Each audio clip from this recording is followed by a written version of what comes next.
Hello, hello. Here we are. Gonna pop in and say hello. And then I'm gonna go over here and put dishes away while I chit chat. Um, because there's a bunch of dry dishes that need putting away before I get rolling on the start. Jen, welcome in. I hope you voted. Actually, I'm not sure where in the world you are. Um, oh my goodness, you resubscribed. Thank you so much. 4 months. I can't believe it's been 4 months. Feels like it was just yesterday.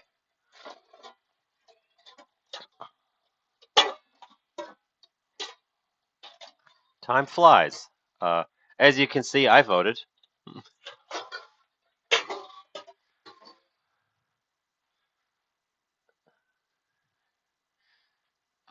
Well, welcome in. You are here at the beginning, so you get to see the part of the stream when I kind of stand around and waste time and wait for people to trickle in. Um, fun stuff. Um, we could actually do voting on our vegetable options if we get some people in here. At the moment, I think it would be one person gets to vote.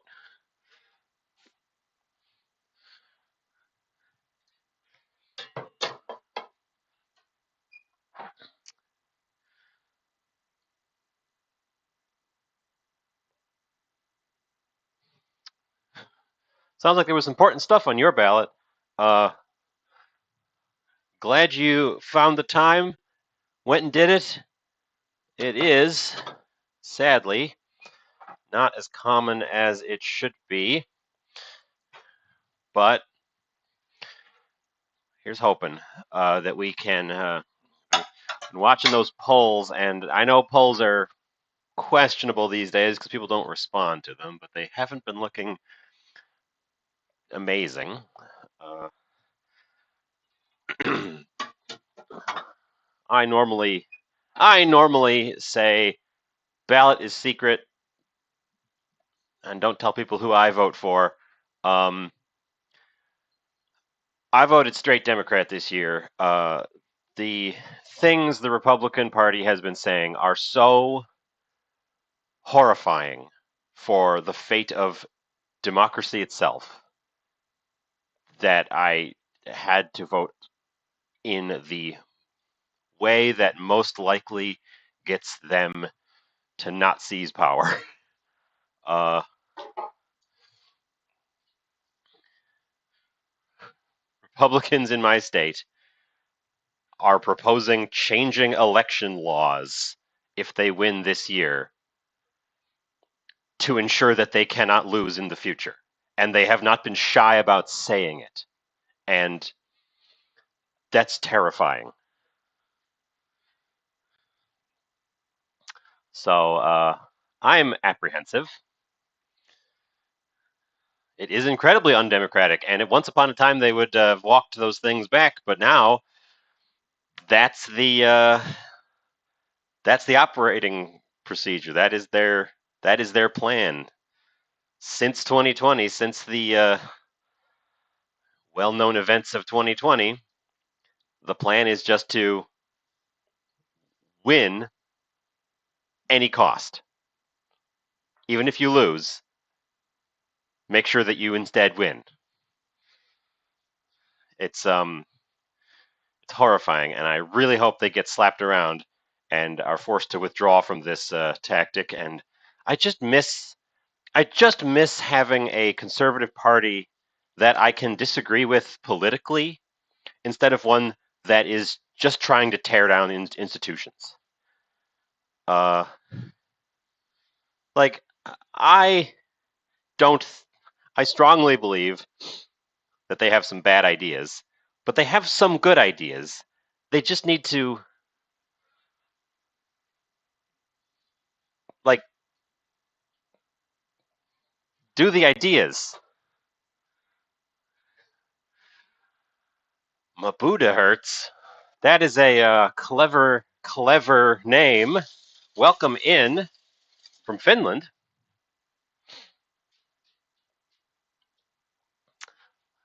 Uh, I haven't quite gotten started. I'm doing our last second cleanup and chit chatting a little bit, but welcome in. We're making American style meatloaf for Election Day, which somehow isn't a holiday. Uh,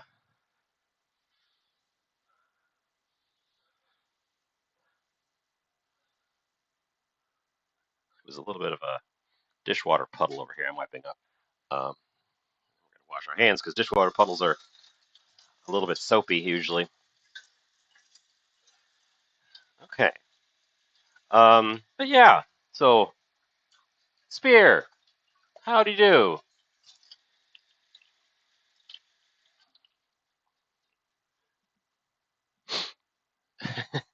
Yeah, I'm an avid supporter of making Election Day a national holiday so that people can just go and vote. So that everyone get out there and vote. Um, oh, you've been canvassing. How's that been going? Um, I live in of course, a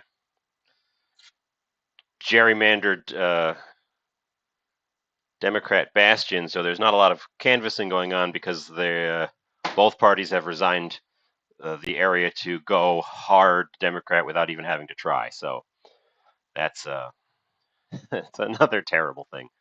Um, I haven't been looking at anything today. I've been focusing on not. It's been depressing. Uh, Scraps bowl because we're gonna have some food scraps.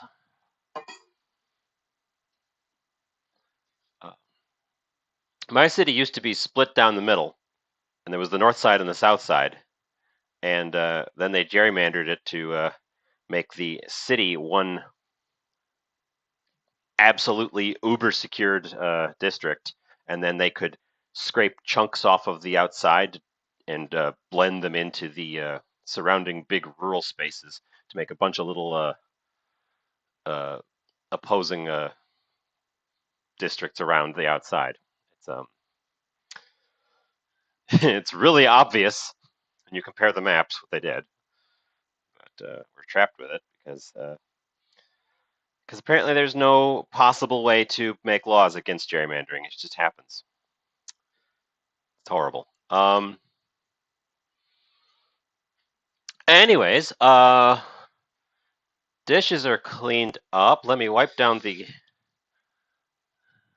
going to be There's definitely going to be political talk today because it's election day and there's some big things on the. There's some big things on the docket, and I am not one to shy away from such discussions.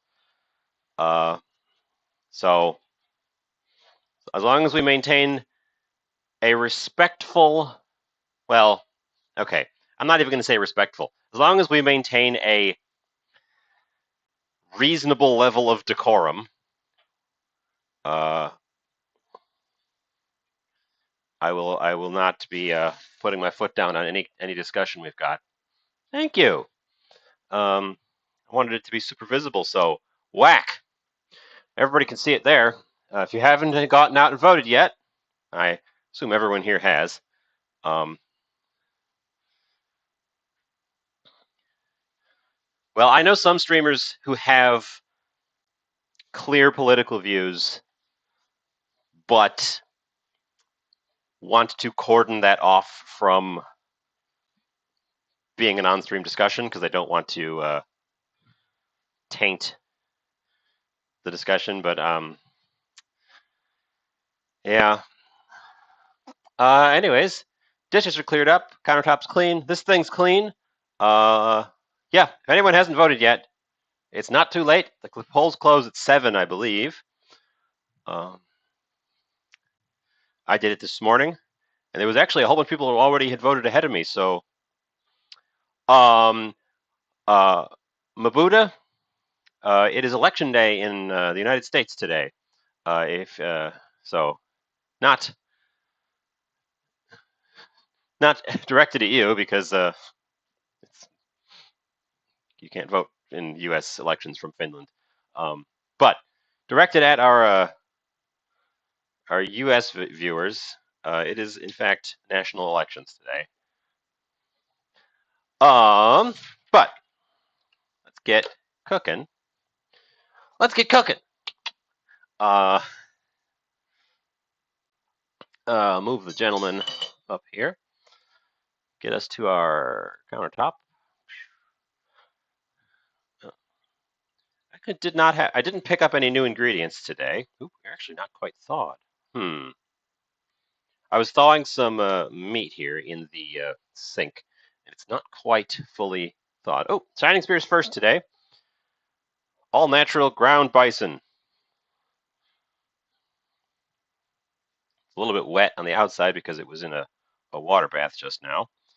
Uh, it's a little bit hard right in the center, so I am going to have to get it out of there and into a bowl to start mixing it.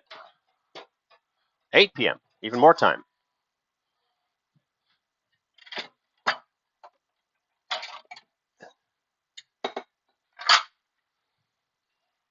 I thought this was a good thing for such a American day.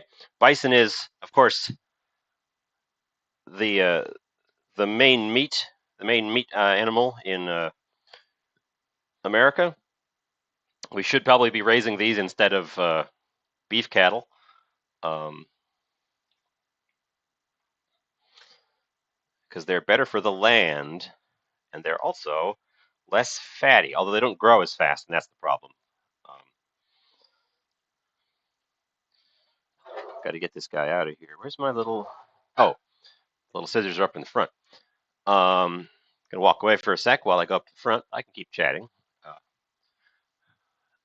but we're making meatloaf because meatloaf. I've talked to some people in Europe, and I'll mention meatloaf, and they'll be like, "What the heck is meatloaf?" I thought it was more common than that, but I guess it's a very American thing. So we're making meatloaf because it's a very American thing out of the American meat.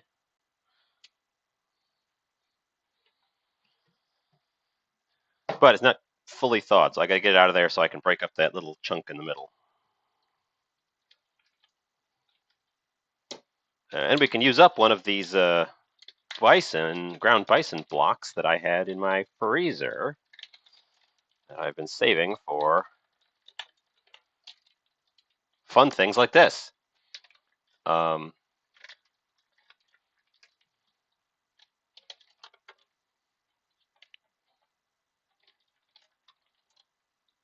sure that other places have things that are in the same vein as meatloaf. It's basically a really big meatball, and I know they got meatballs in lots of places. Italian meatballs and Swedish meatballs are famous, and it's essentially that, but just scaled up into a loaf. So there's a little bit of a frozen bit right in the middle of this part that's holding it together. So I'm going to go ahead and break that up. We got it most of the way thawed. It's not hard frozen either. It's just kind of holding together. Um,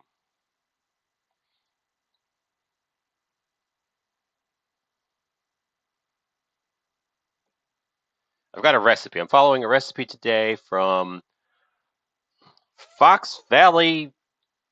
Oh, my hands are all meaty. I think it's Fox Valley Kitchen, which is coincidental. I grew up in the Fox Valley. I don't live there now, but who knew? Um, oh,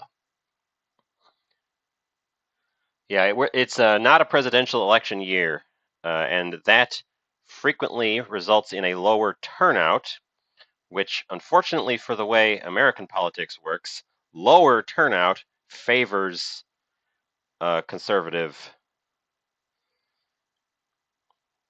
favors conservatives, and this year the conservatives have been really hammering hard some messages that I think are incredibly dangerous. Um, Mostly the fact that they want to change election laws to ensure that they won't lose the next round, even if they don't get the popular vote. It's really dystopian stuff. Um,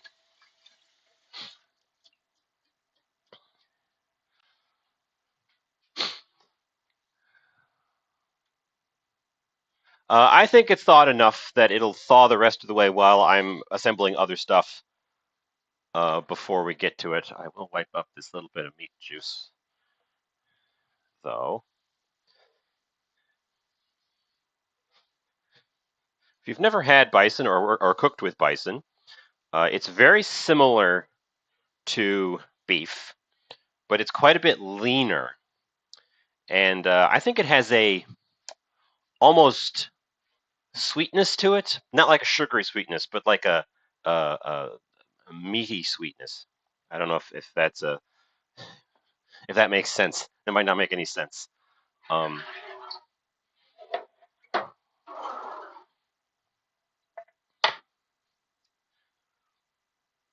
um, let's see, now my fingers are cleaned off. I can look at what this thing. Fox Valley Foodie is the website I'm getting my uh, classic American style meatloaf from. I'm pretty sure we just combine everything in.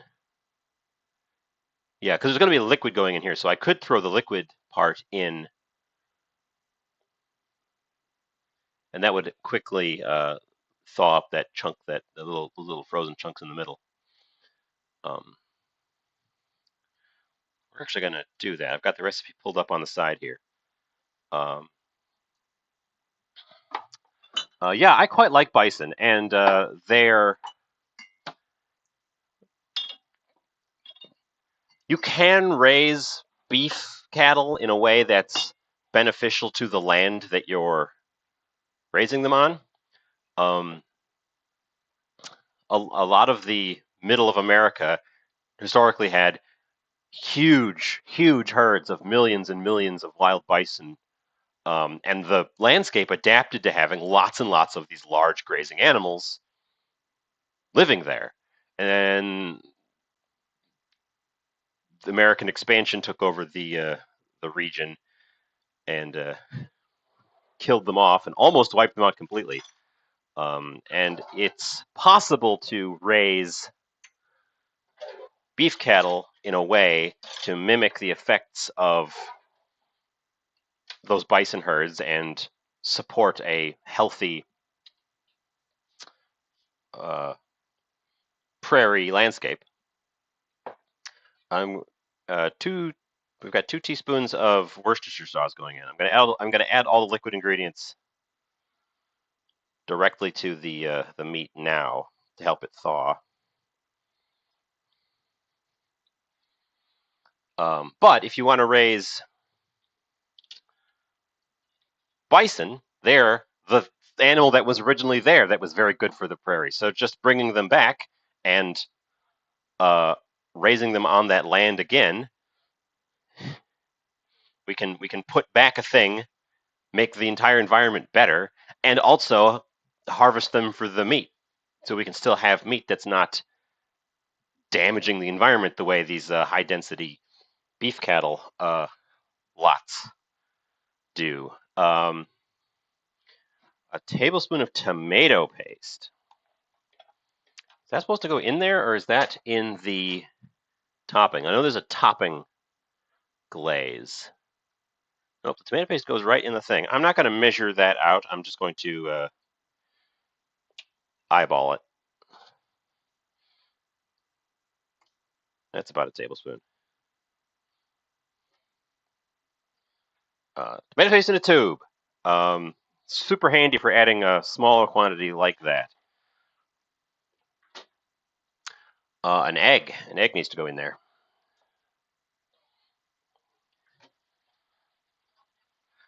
Egg, of course, is bringing what eggs usually do to something like this, binder. It's going to hold this together so that when we shape it and bake it, it sticks and becomes a cohesive loaf. And I'm not going to pre-beat the egg. We'll just mix it in there, and it'll get all mixed in as we go. Liquid ingredients: salt, paprika, pepper, sage. Ooh, I need to go cut some sage. I'm going to go cut some fresh sage because I've got fresh sage in my window. Because several months ago I needed sage for a recipe, and I had the foresight to go looking at the greenhouse for it,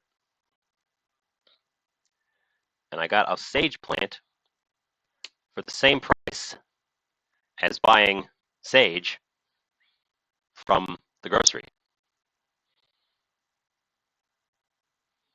And it's really easy to take care of. It's dark in my herb garden room. That's because the herbs aren't outside by the back anymore because it's cold. They've all moved into the front window.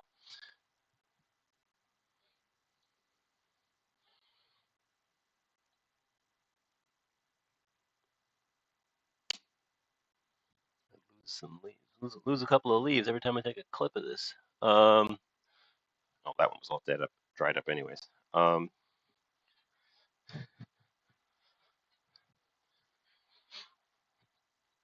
Let me come back and make sure we haven't caught fire.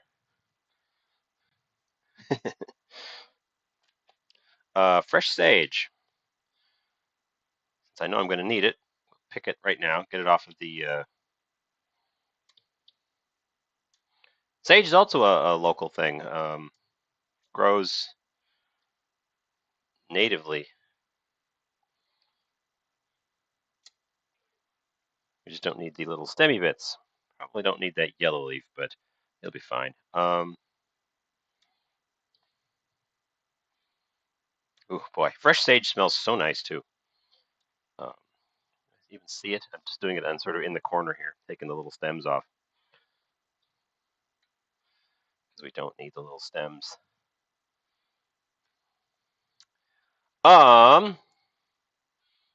Half a cup of broth. That's the last liquid ingredient on my list here. I wandered off in the middle of it.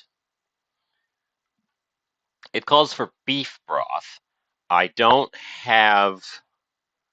I've got beef bouillon cubes, or I've got these chicken cubes. And I think we're going to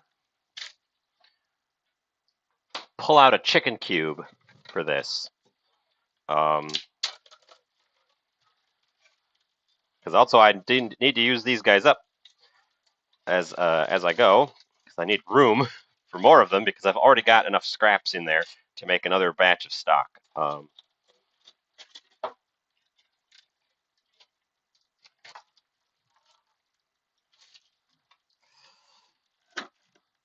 it's going to make it rich, but it's going to be a slightly different flavor.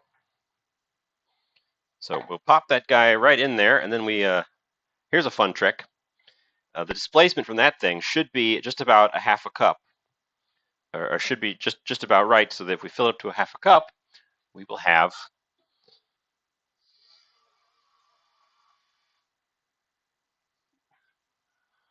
a half a cup of broth. And then I'll microwave this to get that thing to melt. Doesn't need to be boiling hot, just needs to be not frozen block. While that's waiting, I will start assembling all of the not wet ingredients. A bit of egg on my thing here. Which we're just going to put in a dish because it's mostly dry stuff.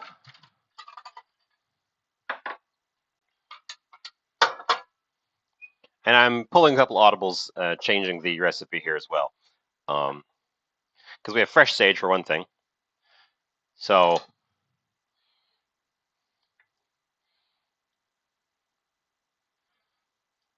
sort of mash that together and go through it real quick with a knife.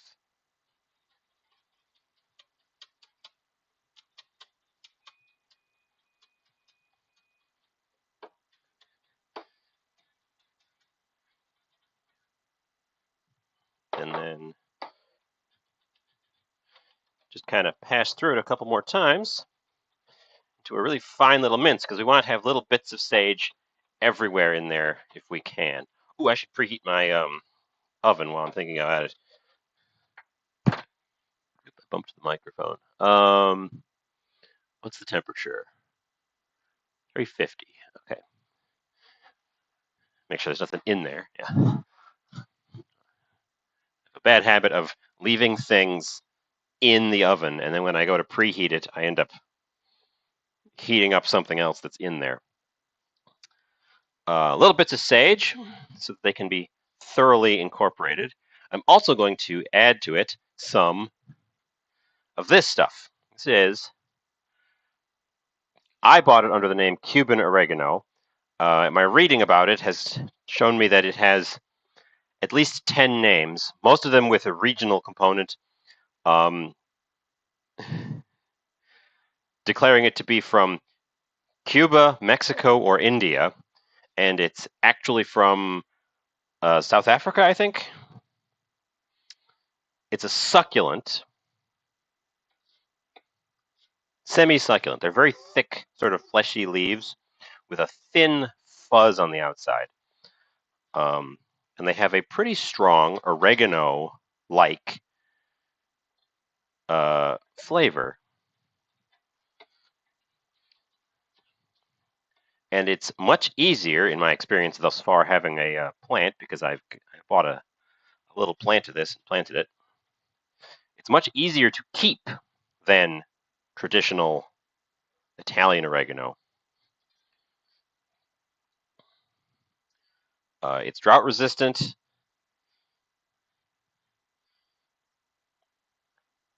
It grows quite aggressively.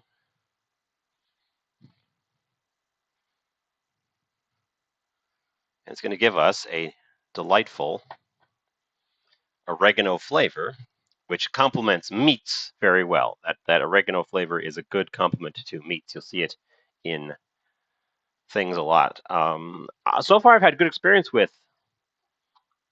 Oop, my thing's not quite melted. I've had good experience with this Cuban oregano after having never heard of it before.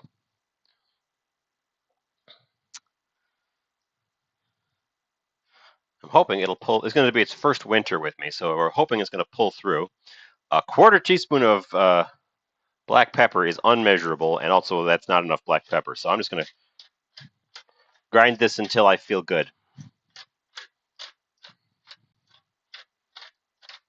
I love black pepper, so I am not afraid of overshooting my black pepper.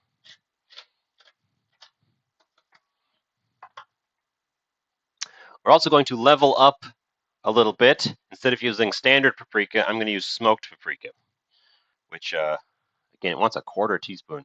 I can eyeball that. But smoked paprika brings it's redder from the. It's actually the same reason that you get that pink ring in smoked meats, and corned beef and such are pink on the inside after being cooked. It's the same phenomenon. The preservative effect of the nitrates prevents the color loss. Smoked paprika also brings a lovely smoky flavor to things you put it in.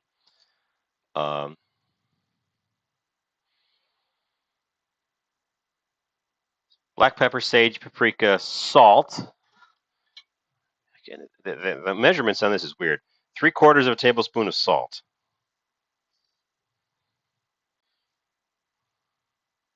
Sorry, 3/4 of a teaspoon of salt. Okay, I overshot that a little bit. Got about half a tablespoon of salt in there. You melted yet? Just about. Okay.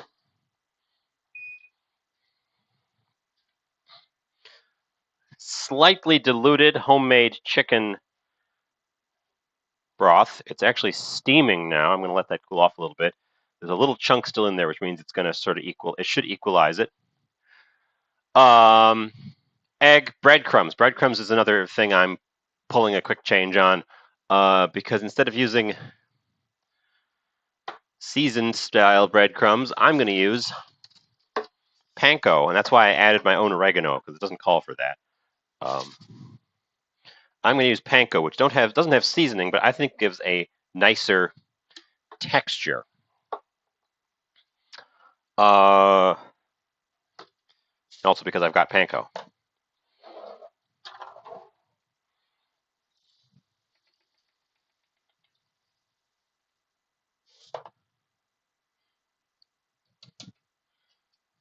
Panko breadcrumbs, I've seen them being made. It's a very interesting method. They electrify the dough. It's dough because it's bread dough. They don't make bread. They make a dough and they paint it on this mesh so that it'll cook in little flakes. And then they actually just electrify the mesh, and the heat cooks all the little flakes, so it doesn't have that browning on the outside from going through an oven because it was never in an oven. There's no crust bits. That's how you get this really weird, even texture on it. I don't know who came up with that as a method, but they were genius. We ended up with a little bit more than a half cup in my broth there.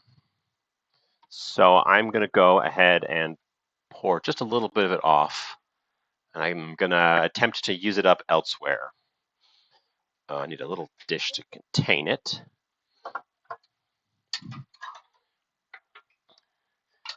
My hope of the displacement being just perfect was not quite on point, so I'm going to pour off a little bit.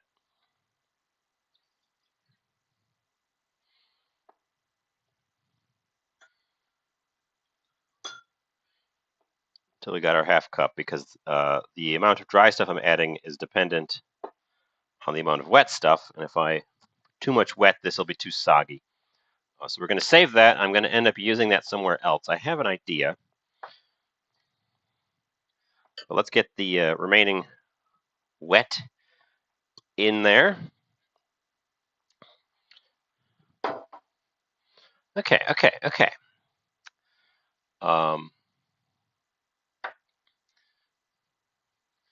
Is that everybody in here?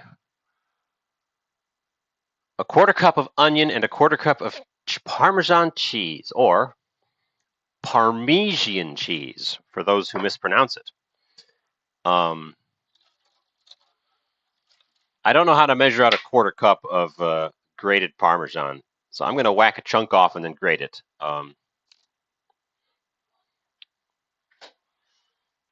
And grated onion. That sounds dumb. I'm not going to grate an onion. And it's also a quarter cup. Again, that seems dumb. I'm going to give it a whole shallot. I dropped the shallot.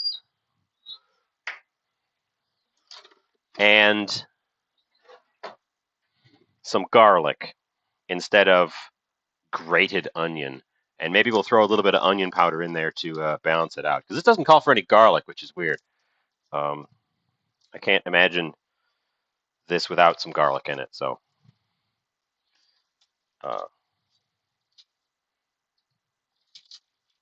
we'll grab a couple of cloves of garlic. I've actually got onion powder on hand, so I can throw a little bit of onion powder in here. Are you open? No, I just got this. Still has its freshness seal.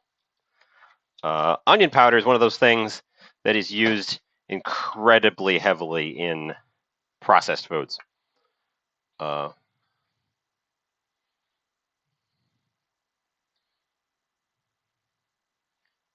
Some onion powder.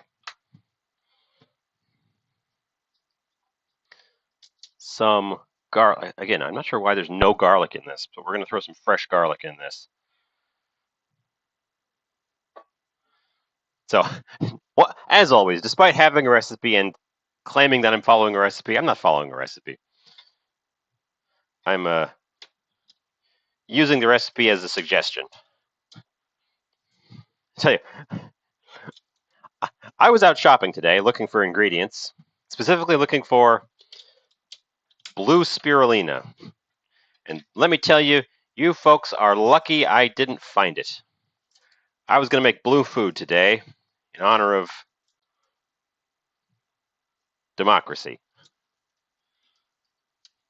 but I couldn't find it. So,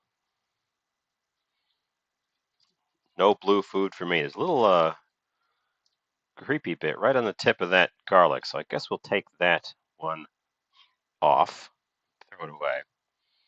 Gotta take that tip off anyways, because that's the little hard part that you can't, that you can't grate.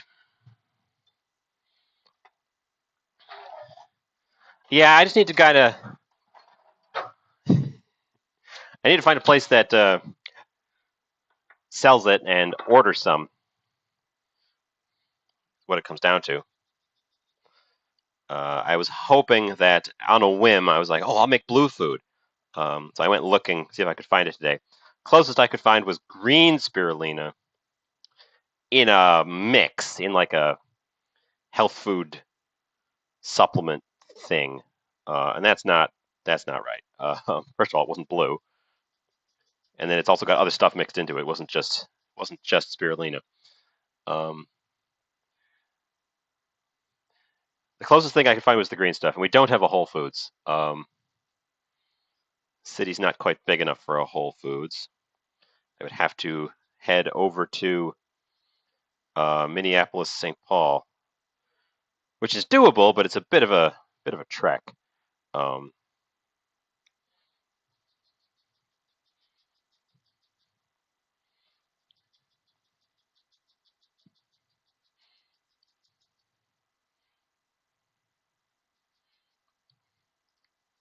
sorry, concentrating on not totally wrecking my fingers. Garlic, get it in there.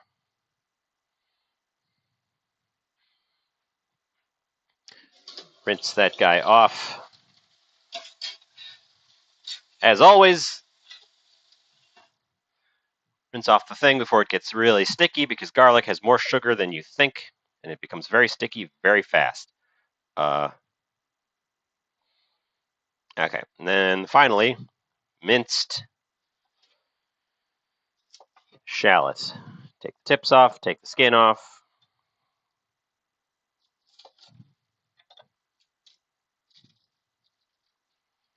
And then I think we're going to start mushing this stuff together because that'll be all my ingredients. And then we can have democracy and decide on our vegetable accompaniment. I have a couple of options.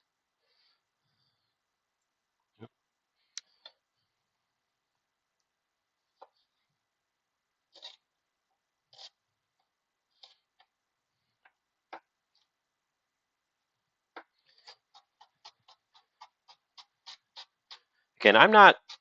I say this every time I use a shallot. I'm unconvinced that shallots are significantly different to onions, aside from being small.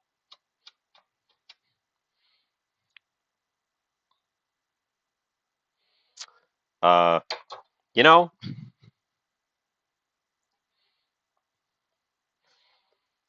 I've heard all the explanations that oh they're less oniony. I've definitely had onions milder than a shallot, and I've definitely had shallots stronger than an onion. Sometimes right next to each other. Like I'll dice up an onion and then I'll dice up a shallot, and the shallot will make me get all weepy.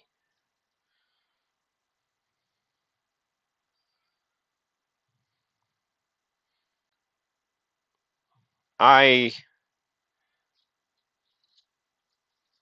I like the fact that they are small and they have very thin layers. It makes them very easy to dice up into little bits.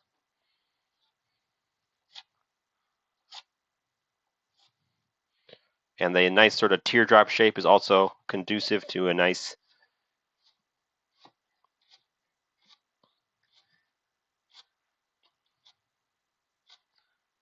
easy work with. I'm just unconvinced by the flavor.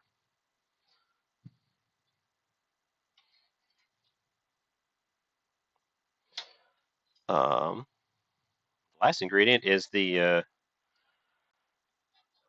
Parmesan cheese.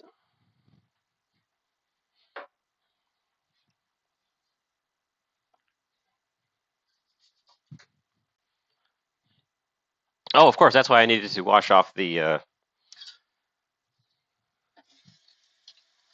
grater, because that's my grater for the Parmesan cheese.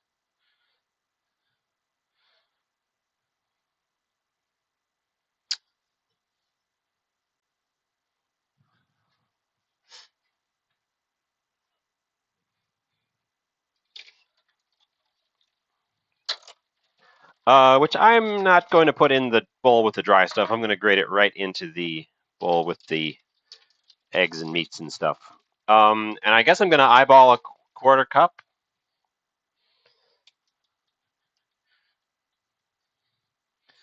The recipe description says adding the cheese to this is important because the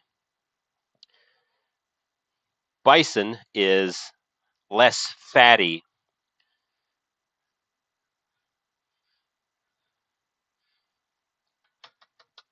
than beef. And the cheese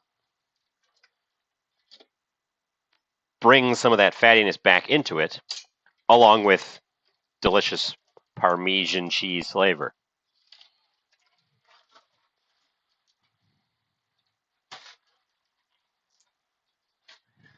Uh, that away. Okay, that's all of our ingredients. I'm gonna double check before I mix it all up. Pound of meat, breadcrumbs, broth, egg, onion, cheese, tomato paste, Worcestershire sauce, table salt, paprika, pepper, sage, and then the last three ingredients are ketchup, balsamic vinegar, and brown sugar for a glazing on top.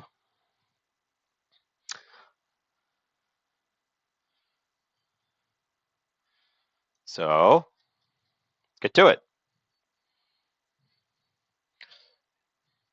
The fun part. The fun part of any Parmesan, also highway farmer, um,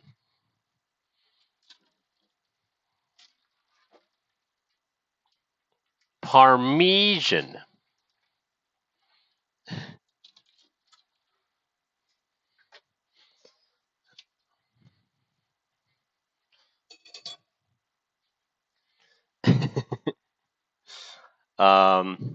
The fun part of meatloaf, you get all the stuff in a bowl like this, and then you get your hands and you go mush.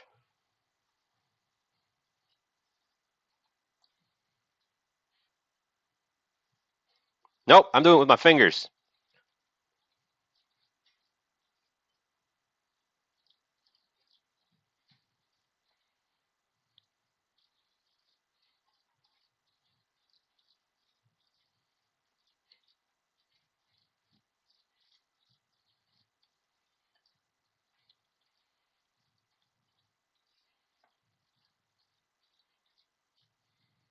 Oop, losing bits out the side over there. And the goal here is that the breadcrumbs soak up the juicy liquids and the egg proteins,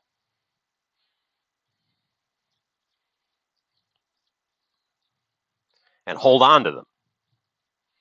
And then when you cook it, the interior stays nice and moist and juicy.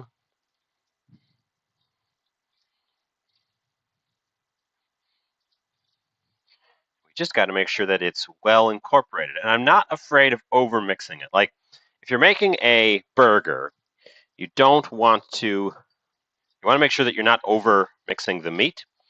because it can cause the proteins to toughen up. The same way that when you knead bread dough, the more you knead it, the tougher the proteins get. Same kind of thing happens with meats. You can make them kind of gummy. But two things here. One, I want it to be a little bit more structural because we're making a loaf. So having it to be a little tougher is good because it'll stand up. So we can cut slices and all that. And two, this meat was already kind of overworked and gummy because it was in one of those processed blocks of ground meat. So, but it's holding, as you can see, it's holding together quite well. I can push it around and it stays wherever I put it. So we got a good structure going on. That puddle of liquid is all fully in there. Should have gotten a tray out. Thank you. I voted. I wanted it to be super visible. Make sure, remind people.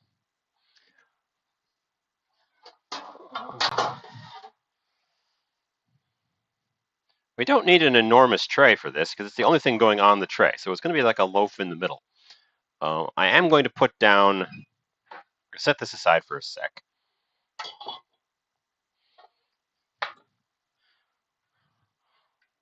Wash my hand real quick because I'm going to touch other things.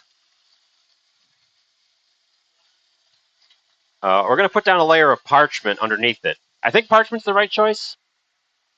Let me check the recipe real quick. It's either parchment or foil, something, so it doesn't glue itself onto the bottom of the pan. Parchment might actually not be the right choice because it's a meat thing. The parchment might get stuck in the meat.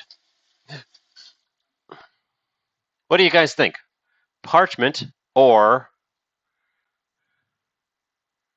foil or bare pan? Bare pan's also an option. Checking the recipe, the official.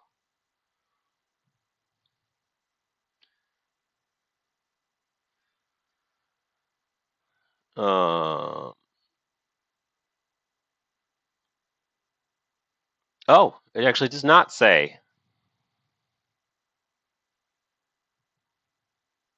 It just says put it right on the pan. Actually, it says you could use a loaf pan.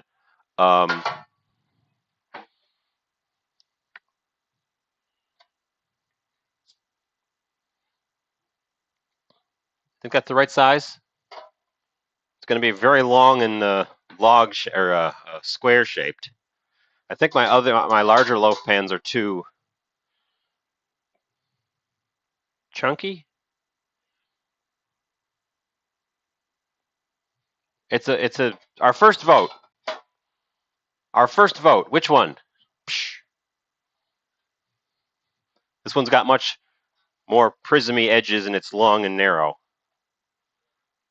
It actually says that I'm gonna make a glaze, and then I'm supposed to paint the glaze on the bottom of the pan that I'm planning on using, whether it be a flat one and I make a shaped loaf or a shaped one,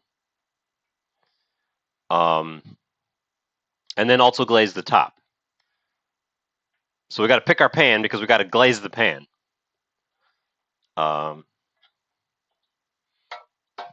That's the anti-stick option for this recipe. Glaze the pan. While we're thinking about that, actually, I will make it an official vote. I can do that. I can do that.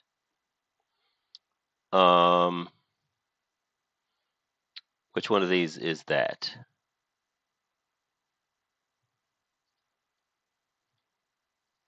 New poll. Which pan?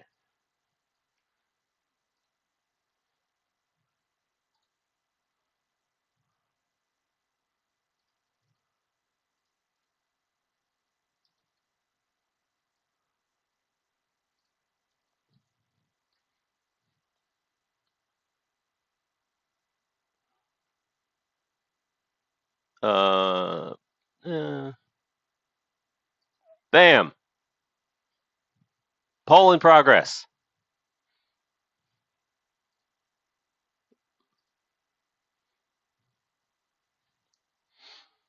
While you guys are thinking about that, I will mix up the yum glaze,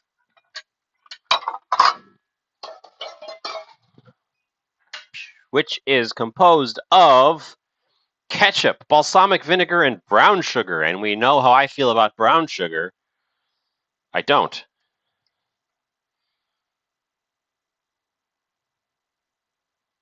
Molasses.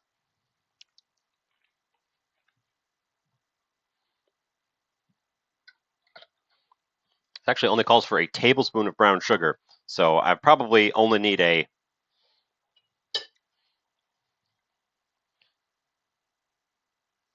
dash. Short loaf wins. This guy right here. Well, democracy in action.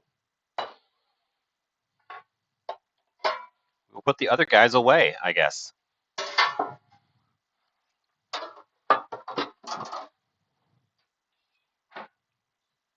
That guy. Sugar and brown sugar. Vinegar in the style of balsamic, if I have it. We might not have that. We might end up using something else. I have cider vinegar. I have a balsamic glaze. I have rice vinegar.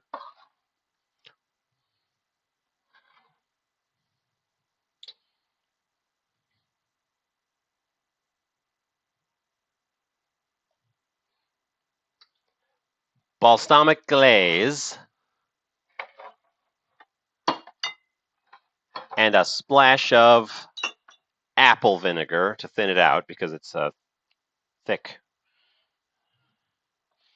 My apple vinegar is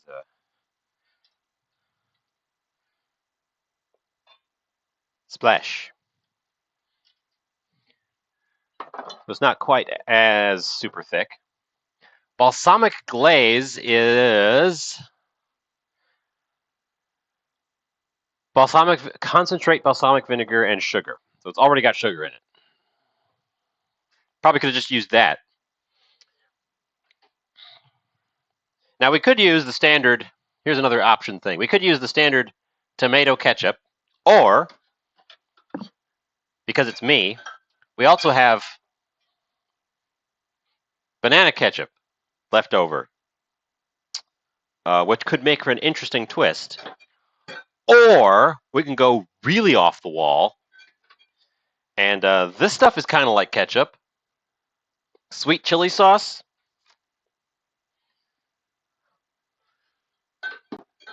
Has a similar thickness. That would bring even more sugar to the plan here. Oven is hot.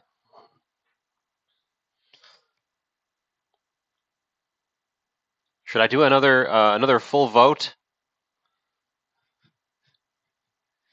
WeFormer apparently votes against sweet chili sauce for chicken. I think I'm going to stick with the standard tomato ketchup for this one, since there's quite a bit of sugar in there. There's a lot of molasses, but I added less white sugar, so I think that amount should balance out. But yeah,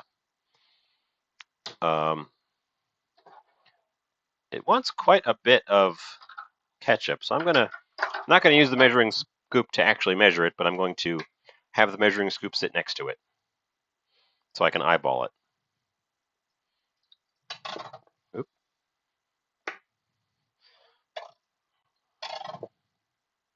It wants actually quite a lot of this stuff, and apparently I'm running out of tomato ketchup. Apparently I'm running out of tomato ketchup, so we're going to do both. And add some banana ketchup, which will, it's also stuck shut, which will, oh, that one's really stuck shut. Ow! Oh, there we go. Okay.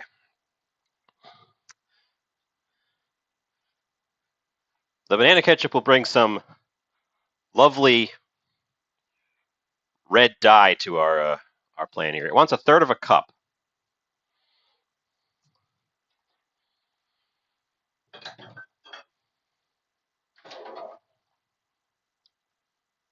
Which is why I had this sitting next to me so I could eyeball a third of a cup because I didn't measure it because we don't measure stuff around here. Who measures things?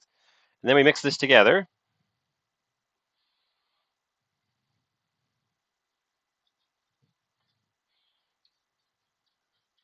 And we think about if it's the correct thickness for what I want to do with it.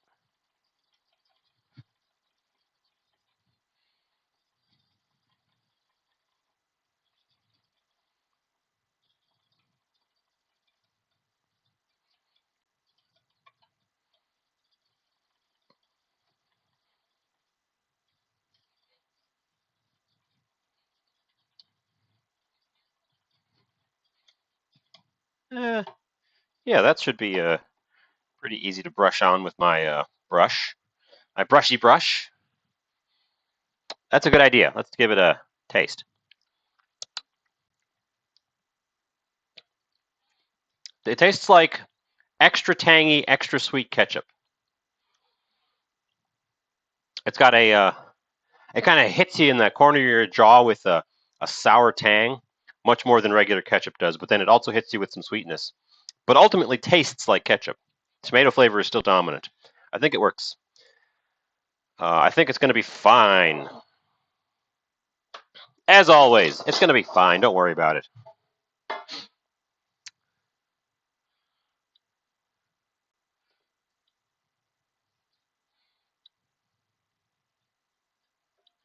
And we're just going to brush her on the bottom there.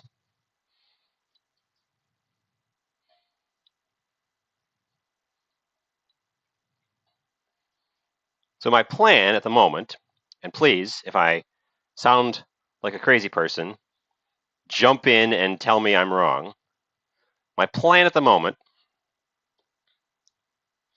is to bake the thing in the pan, and then, right at the end, when it's cooked through, turn it out of this pan onto a flat sheet just to brown up the outside. Because the sides that are touching the pan here won't get that browned surface.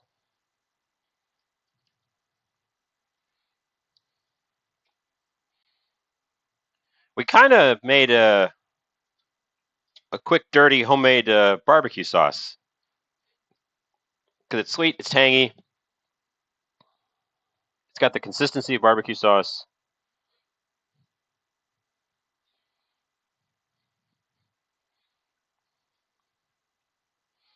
Almost feel like we want a little bit more, but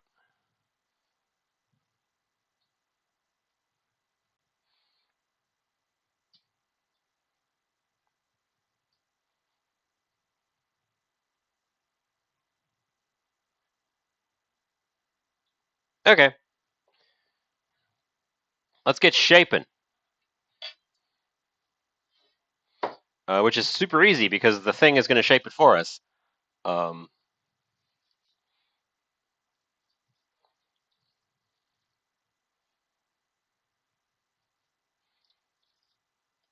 Start by laying down a base. This is going to end up a little bit short, I think. Not as in not enough, as in it's going to be physically not tall, which is fine. I think that'll help it cook through. All told, because we're only about halfway up the pan here. Um,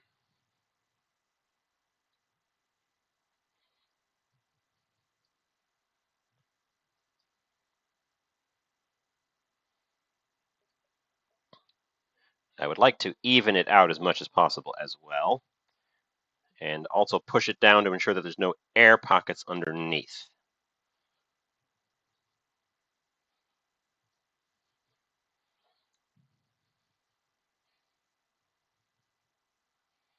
So I don't know how well you can see from directly above, but there's a decent amount of space on the sides. It's only about halfway up the sides of this pan. And it's not going to expand because it's not bread.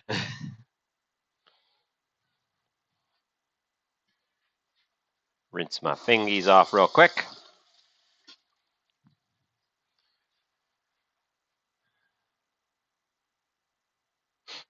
It might be brown enough without having to flip it out onto a flat pan. We will see. We will see. I'm also going to glaze the top, which I'm just going to pour some of this out and then spread it around.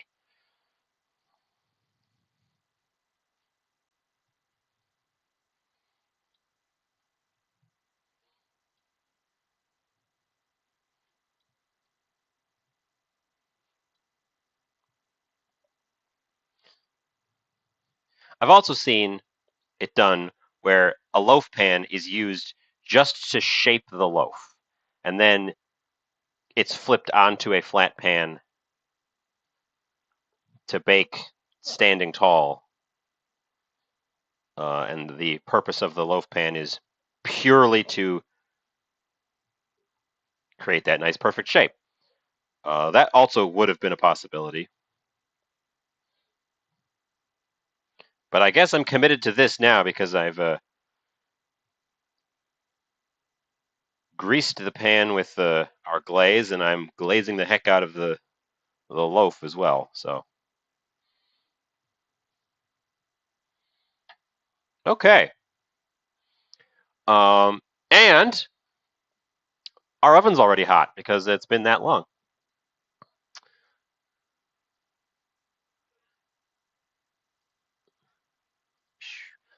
Uh,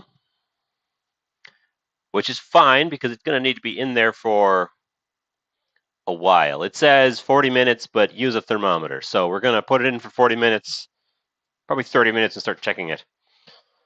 Do I cover?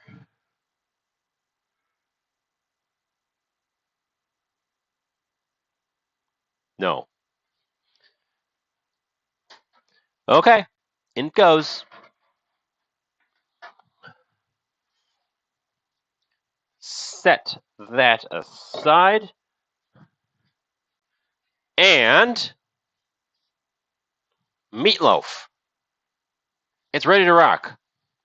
Uh, okay, here we have the next stage. I went looking for blue potatoes and I could not find them, so I only have regular potatoes. So potatoes are one of my potential options. I also have cauliflower. I also have, and I probably want to use this up, I've got a little bit of broccolini, these little broccolinis from a previous recipe that I never quite used up. And they're getting kind of wilty, and a couple of them have gone yellow. So they're an option. The cauliflower also was for a previous recipe, and it's looking a little worse for wear around the edges. So it's as you can see, there's a little spot over here. Most of it looks pretty good. So, but I got to use that up. So basically, we've got things that I need to use up, and I can't use all of them because there's too many of them. We also have part of a butternut squash. We also have mushrooms. We also have green beans.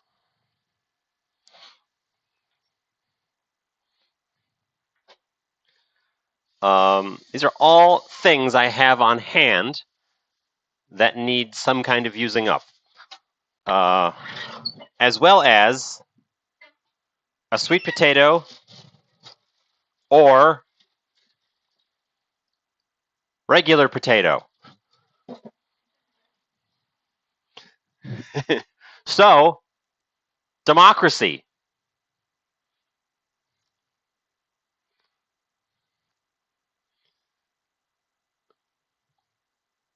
We're going to make a new one.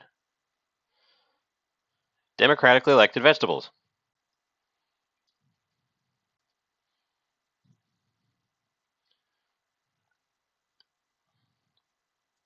Gotta.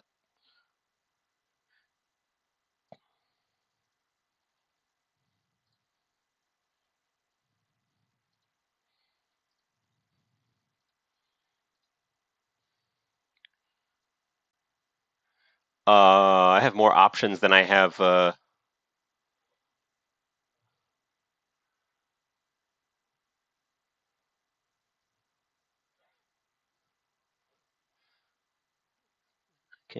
I can't add more. You can't add more than 5. You can't add more than 5. Um,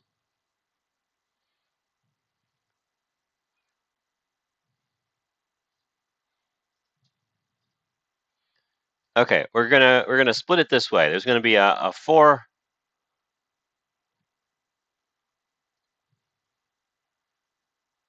options there.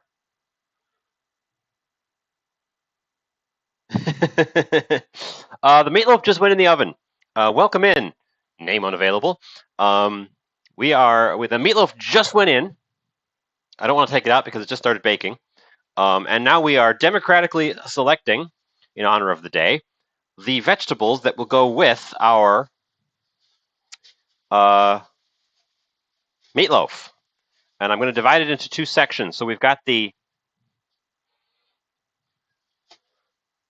ones are being voted on first: broccolini, cauliflower, beans, mushrooms, and then I think we're going to do a second one for the starches, which is going to be the squash, the sweet potato, or the regular potato. Um, so feel free to jump in and make your voice heard in honor of Election Day. Cauliflower has taken the win. We'll view the full results to see what this runner-up was. The runner-up was the broccolini. Okay, okay. New poll. Again, squash, potato, sweet potato.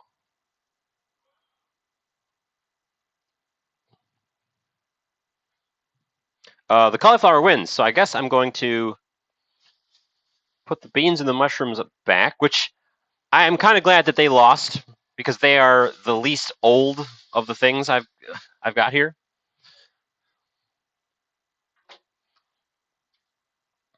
Um, Broccoli is not in terrible shape, so that'll also probably survive. The cauliflower has some spots, so I need to cut around the spots, and it also is a strong sign that it's time to get using on it. You know, you know, I've got some breadfruit in the fridge. It's a little old. I don't know what its conditions are at this point. That could also be a side starch. That would be an interesting one. Uh, Cauliflower,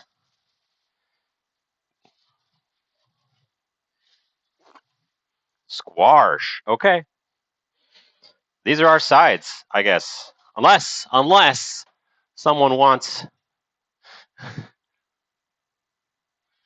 The breadfruit looks gnarly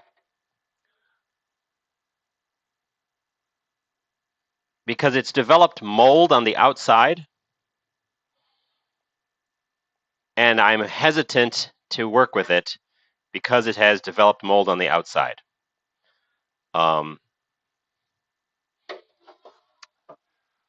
so it would be 100% a gamble to slice into the middle of it and see if there's a non-moldy part in the middle because the skin on those things is like leather.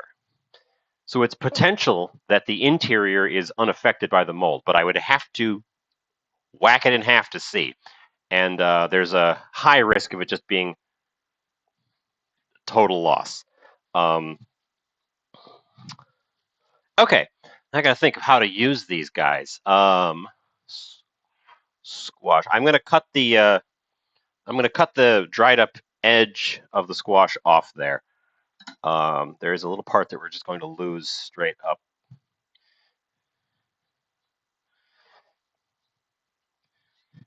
Because it was dried up a little bit spongy right on the edge there, but it's nice and firm, just not even a quarter-inch in. Um, so we still got lots of squash to work with.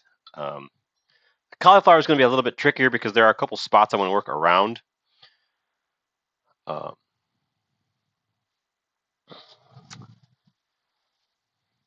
I bought a breadfruit without a plan, and I held on to it, and now I see it regularly. They've it's a regular thing at the market where I get it, so I don't need to grab one when I think they're going to be disappearing. Um, they the skin.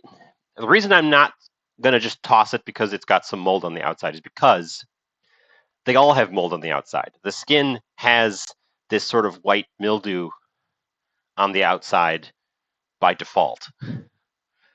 They literally all have that. So cutting it away, that's what the ones I ate previously had a little bit on there, and I just kind of scrubbed it off, and it was fine. This one's been in there a little while, so it may have gone too far. You don't eat the skins anyway, and you really have to cut them away because it's this very thick, like almost like lizard skin, thick and leathery and scaly. Um, Cauliflower, on the other hand, these few little speckles, kind of, I don't like. One of these florets is actually, unfortunately, going right in the bin, but for the most part, they look pretty good. They're a little bit yellow from oxidizing, but for the most part, they still look pretty good to me. So we'll break a couple of those off. I could do. Might be fun to do. Um, what might be fun to do? You remember one time I made a cauliflower cream sauce? Uh, it's a veggie way to make a thick, creamy sauce that uses cauliflower as the thickener.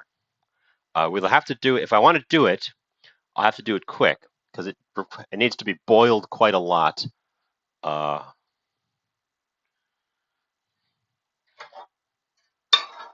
but I could do a cauliflower cream sauce, and then the squash can be more of a vegetable, like big chunks. Um, the oven's hot. We could potentially roast the squash. I'm going to boil some cauliflower in an attempt to make a cream sauce with it.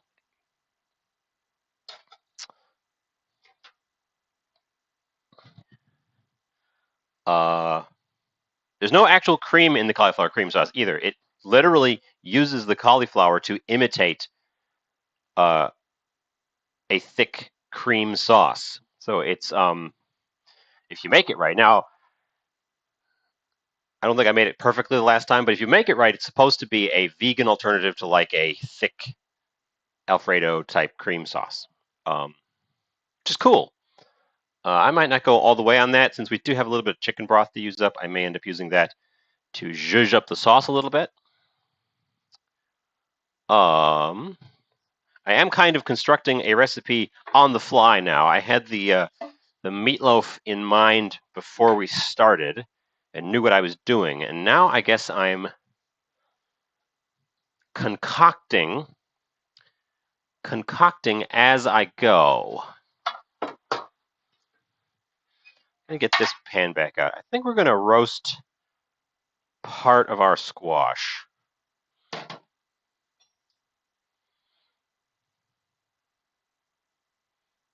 Yeah. Yeah, you need to make sure to boil it to the point where it's soft so that it can puree. Um, I should probably dig out my stick blender for that. That might be the best way to do it to get a good puree. We'll see if my stick blender works. The motor may have been dying last time I used it. Oh, thank you for the moisten. I didn't even get water ready for today. Uh, get out a fresh glass, I guess. Oh goodness! I'm so excited. I didn't even.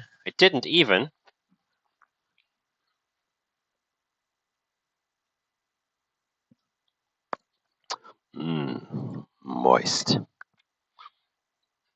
I didn't even get my water ready. Okay. Take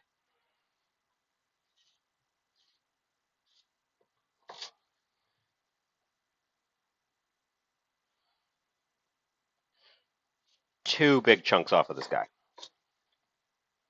And then we have more squash to save for later again.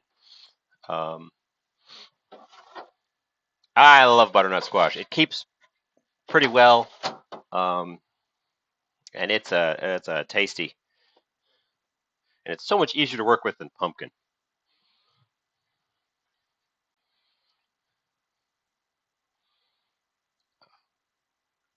Oh, thank you for the follow.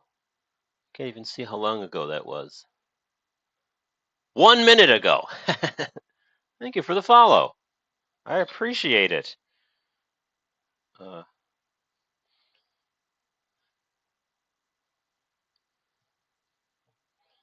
should use a small paring knife for this and not the giant chef's knife, but here we are, acting foolishly.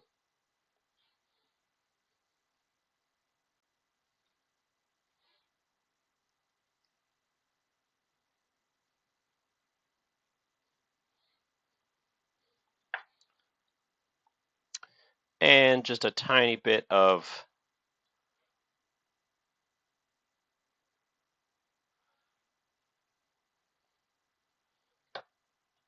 a nice puck of butternut squash.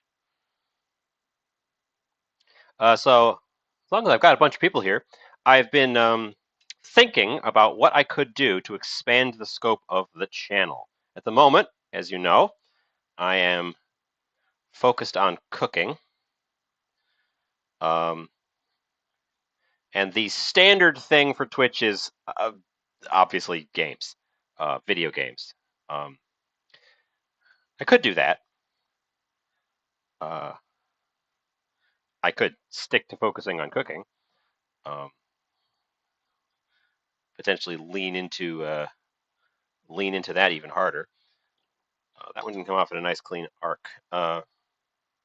Or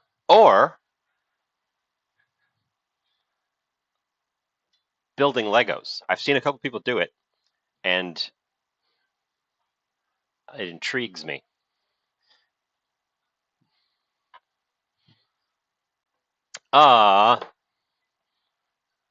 These guys need a parchment.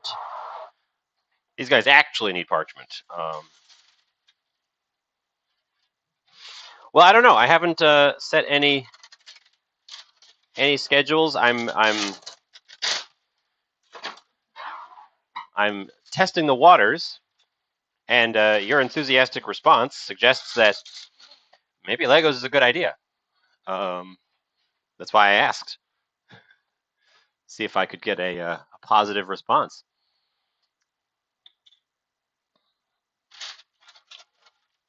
Okay, we're going to put our pucks down.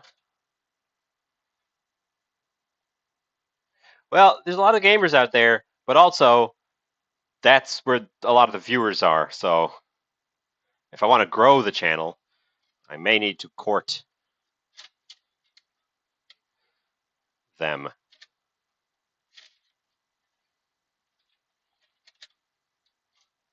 Okay.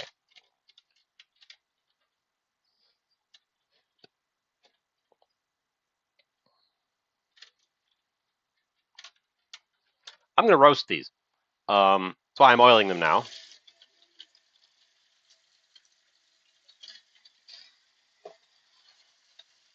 But if there's interest in things, I am looking for options to expand. We may end up with a variety channel where I do all sorts of odd things and just hope that people show up. That also could potentially be an option. I have seen one person who does it regularly, but like maybe once every month.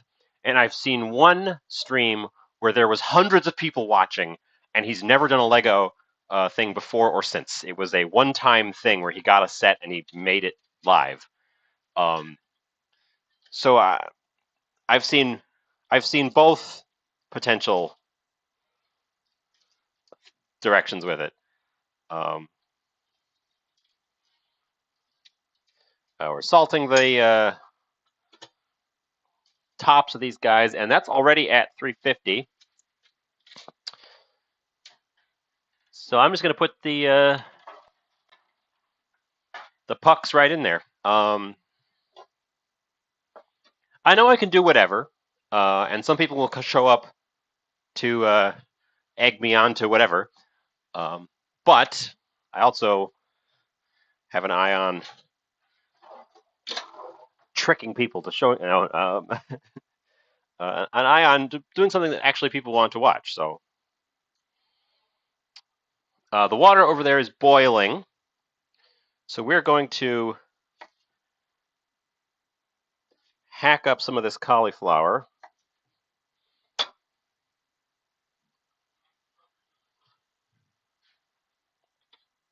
So that I can attempt to make a cream sauce out of it.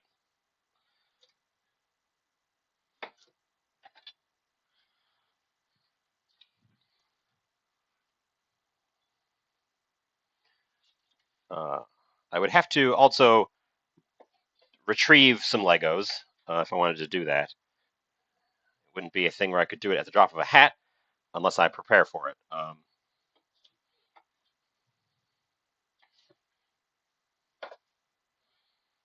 This one was a large chunk.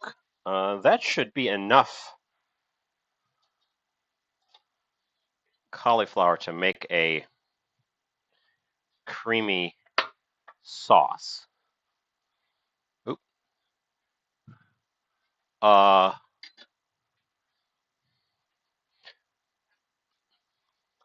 Games and occasionally cooks. I've seen some people who do that too. They split their attention between. We've raided into Two Girls One Game a couple times. She does a split between cooking and gaming. We usually raid in on her cooking days. But yeah, I've seen channels that do a split content like that. Should we do another? Yes, we're going to. I was about to ask, should we do another cauliflower dish? Yes, I'm going to do another cauliflower dish. This one's going to be a bit different. It's also going to cook faster than the other two vegetable dishes. This one's going to be a proper vegetable side dish. Because I got to use up this cauliflower, so we may as well go ham on it.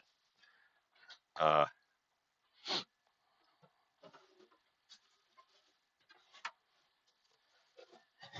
tell you what, I will off camera break into that breadfruit and report back how it is on the interior. Oop, that one's got a little bit of a. Oh, that's not even. That's just on the surface.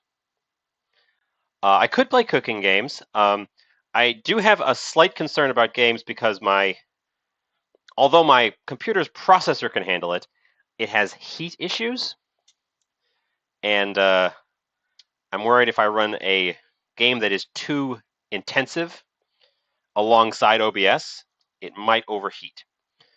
Most cooking games aren't terribly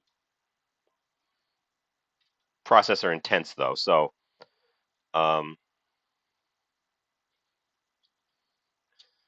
that might not be an issue for that genre. But I have interests other than cooking as well, so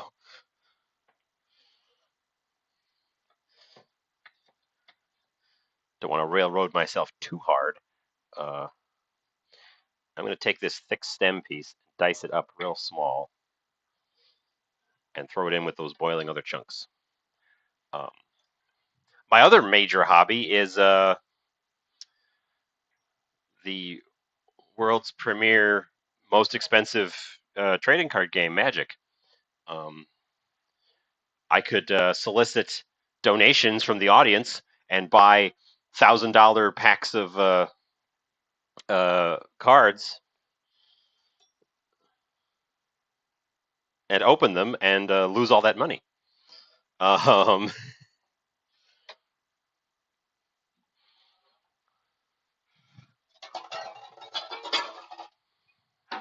and I'm not kidding about $1,000 packs of cards. They're doing that this year. They're selling $1,000 packs of cards that have that are not tournament legal. I It's one of the stupidest and most insulting things they've ever done, as far as I'm concerned, because it's supposed to be their 30th anniversary celebration, and it's just rude. Hey, Felix. Okay. Nothing's going on over here now, so let's get over to the stove.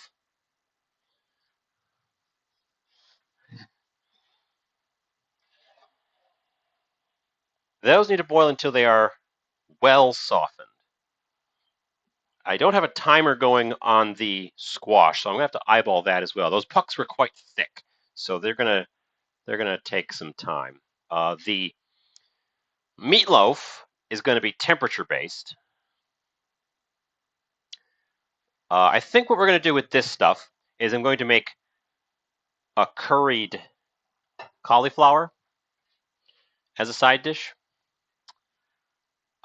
which I think I need. Oh, if only I had one more shallot, I could throw a shallot in. I think that's what I'm going to do here, though.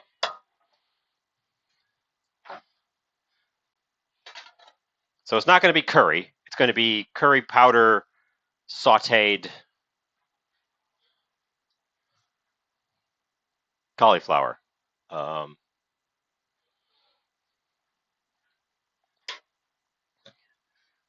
Which we can start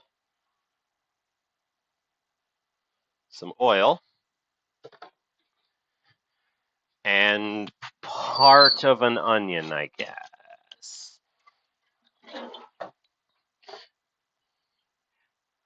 Whack the base off. Do half an onion. Come on. Get through that paper. There we go. Okay.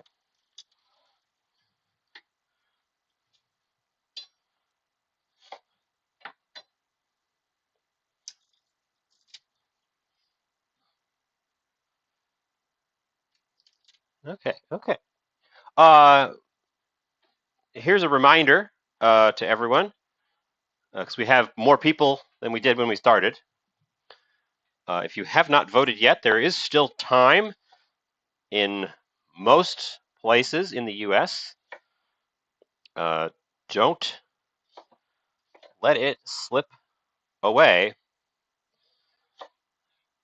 on this, the Election Day special. Okay, we're going to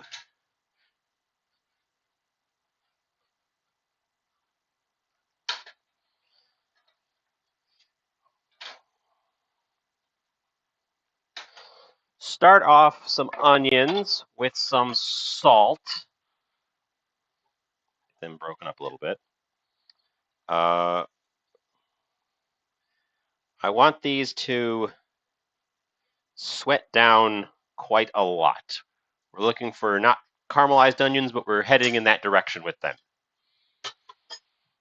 I'm not going to take the time to make full caramelized onions, but I would like them to really kind of soften up to almost nothing. I don't want bits of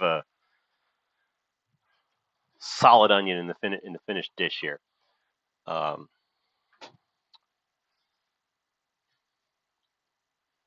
the cauliflower is going to be the star of this part. And I guess I'm going to use a pre-mixed curry powder. What's in these guys? Turmeric, coriander, cumin, garlic, pepper, fenugreek, pepper again, cinnamon, fennel, nutmeg, pepper again, cilantro, cloves, cardamom, and ginger. I have all of those things except for fenugreek and We discovered last week that I don't have any white pepper. So I could potentially make my own mix. I'm not going to.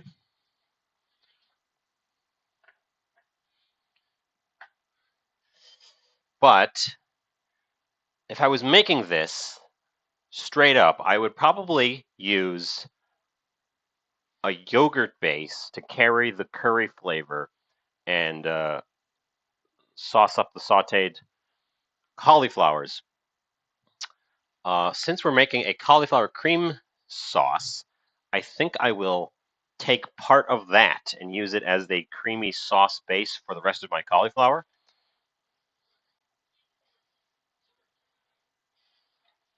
I think that's the plan here. I should. Let's see. What time have we got? Meatloaf has not been in there yet for the full time, but I will go ahead and take its temperature.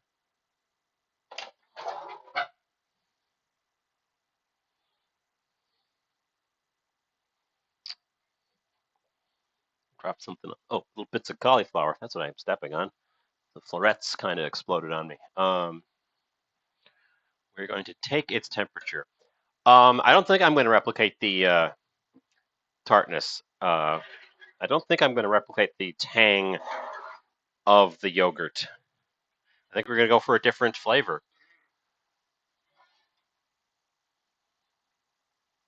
Uh, Meatloaf is very juicy.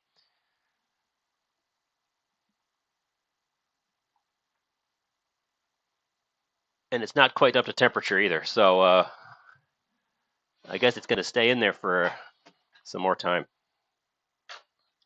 The meatloaf is very juicy, probably because it's in a contained vessel and the excess juices can't drain away. But I don't think I'm going to. I don't think I'm going to make just yogurt curry cauliflower. I think we're going to make something different, and I'm going for form rather than flavor.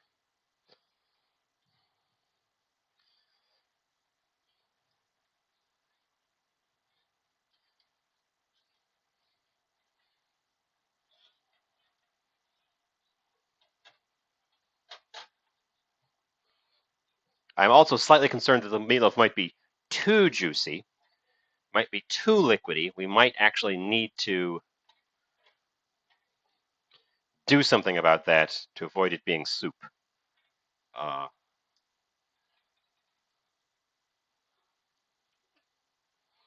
we'll see when I get that far. I'm hoping it'll cook off a little bit, but it's not quite up to temperature, so it's got more time, so it still has a chance to think about what it's done. Meat puddle, yes. Let's see.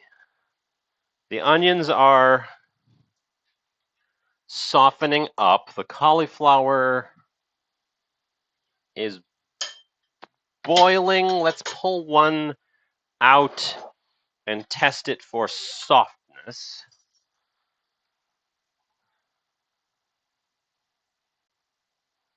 Kind of mashes, so it's probably just about there. I'm going to test out to see if the motor survived my last adventure with the stick blender. I haven't you've never seen me use the stick blender on the show. The last time I used the stick blender, it was still running. Here it is. It still ran, but it had less oomph than it should have, and I'm worried that the motor might have been going on it. It could still be fine for this application. I was using it for a pretty high intensity use.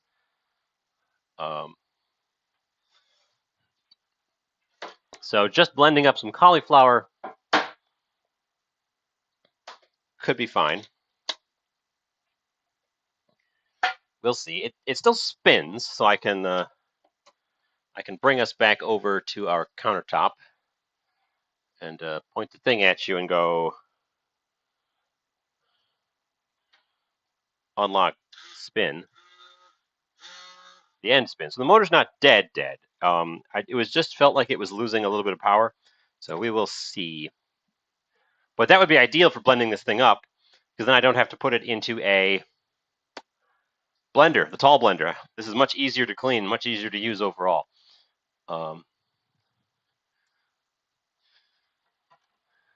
Let's find out, actually.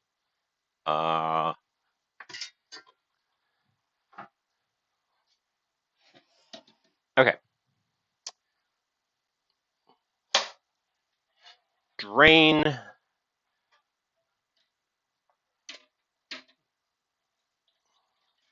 the cauliflower water.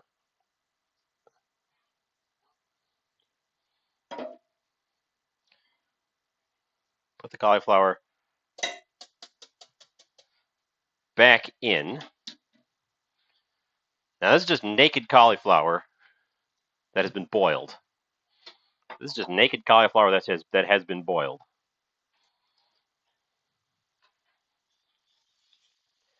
And the onions down a little bit because they're going to overcook if I don't pay attention to them.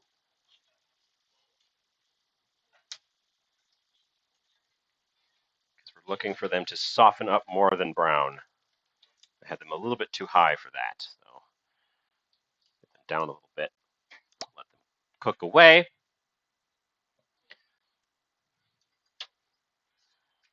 And let's see how this actually works in this pan with something on it.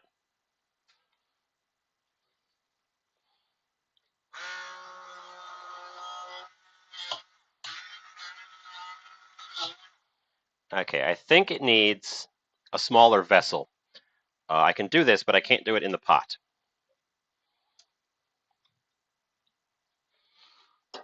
So we're going to do it in the thing that it came with. And it's going to need a little bit of liquid too,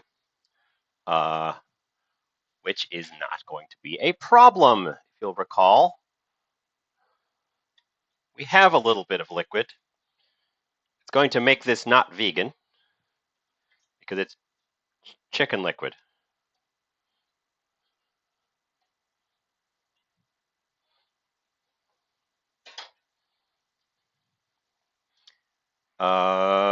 This liquid right here.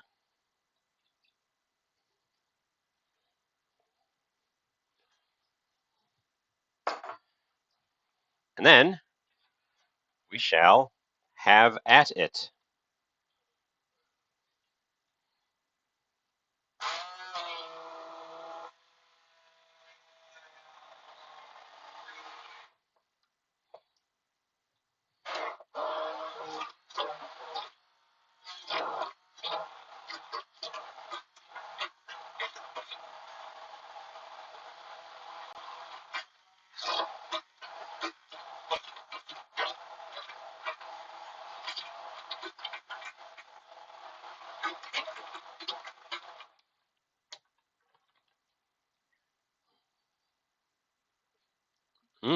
Ooh.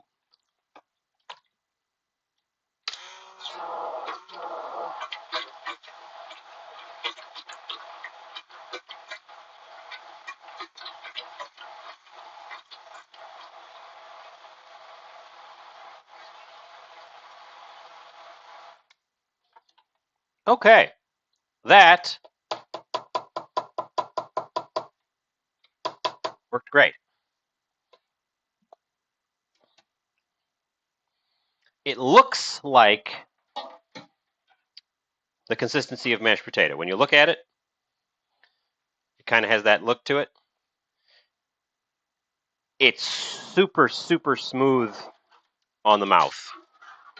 I can coat the back of a spoon with it like a thick sauce.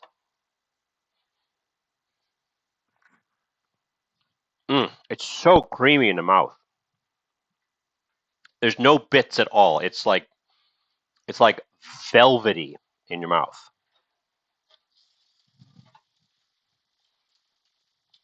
It has no flavor. It just tastes like cauliflower. Um, I think the little splash of chicken broth. First of all, it needed a little bit of liquid to be able to blend like that.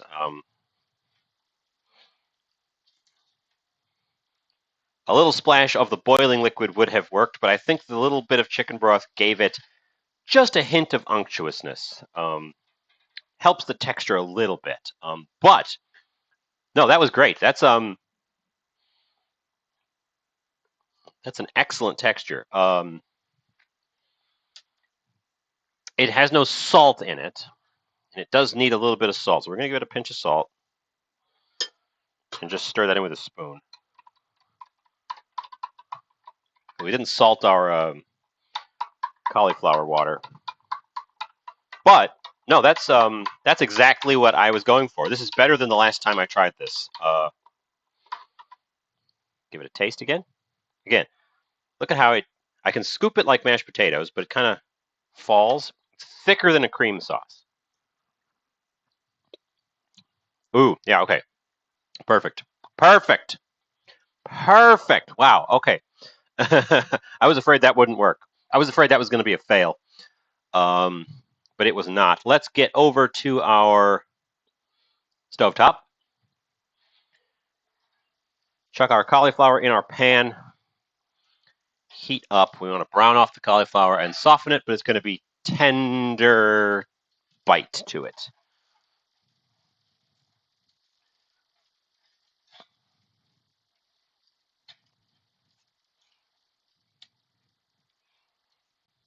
You know, I'm second guessing using the that cauliflower sauce as a roux.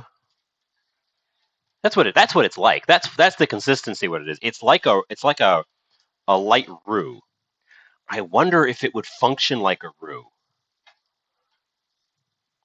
because I didn't have to add fat to it to get it to this consistency, but it's got that thickness like a roux. I wonder if you tried to use it in that manner, if it would work. That's an experiment for another day, I think. Um, we can attempt some sort of full veg version of a dish that normally doesn't have a veggie version. Um, this is definitely got potential. The last time I made this, I didn't use the stick blender. I used the regular blender, and it didn't make it as smooth. Uh, so I was a little apprehensive about claiming that blended cauliflower sauces were a viable thing, but this one has me convinced. This one has me convinced that we can go places with this concept. Um,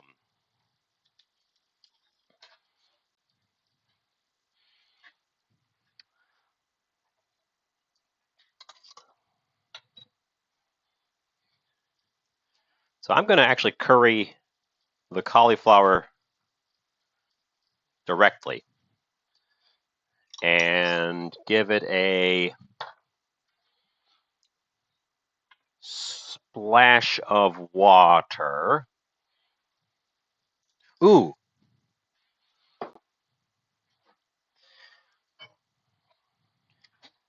A splash of wine.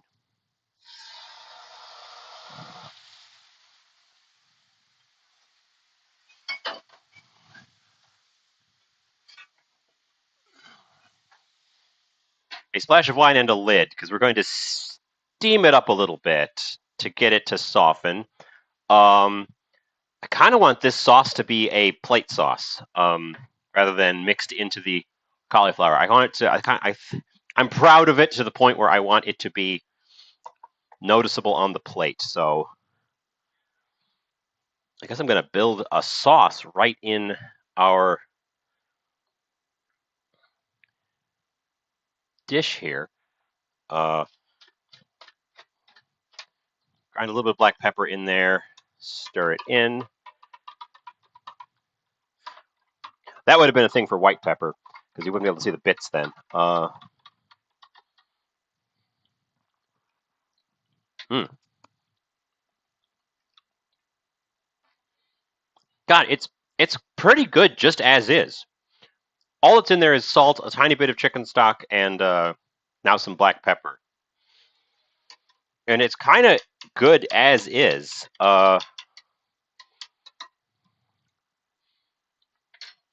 think I'm going to leave it. I think I'm just going to leave that alone.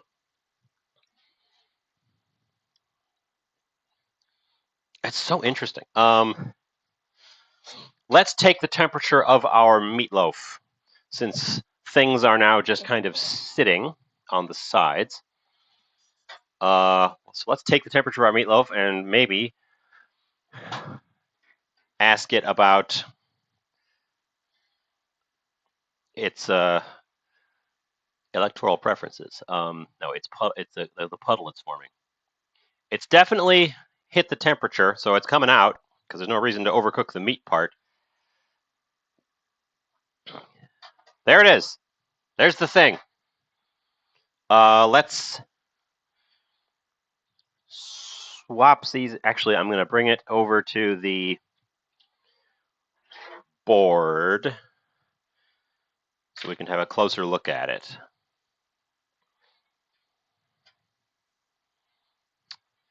So here's what happened. Here's what happened. It shrank away from the edges, and then the juices pooled in that shrinkage gap.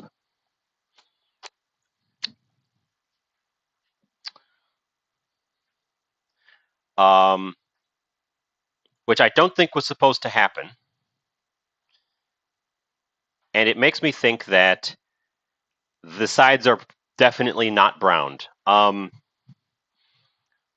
So I think I want to do the thing where I get it out of there and take a peek at it and maybe flip it into to brown off the top so it doesn't look quite so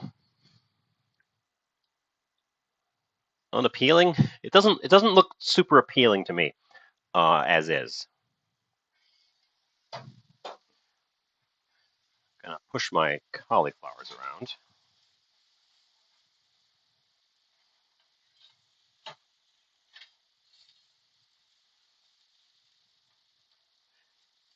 I think they are just about done.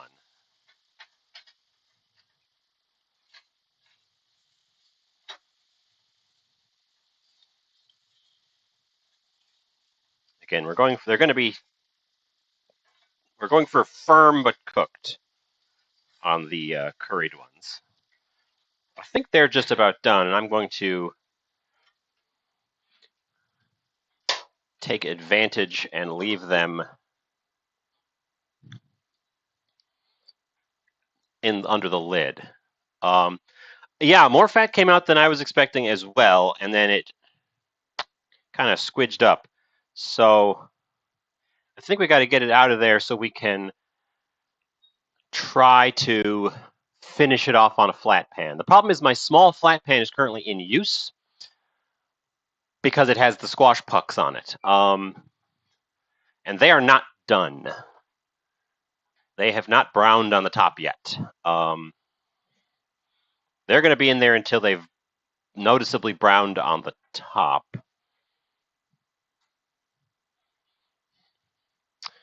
So I'm going to use a different pan. This will let me do an artistic plating with it, though, or an artistic topping with it, though. We're going to be using this large pan because it's the next smallest pan I have. I probably should get two. I can pick you up with my fingers. I probably should get two of those smaller half sheet pans or quarter sheet pans. I'm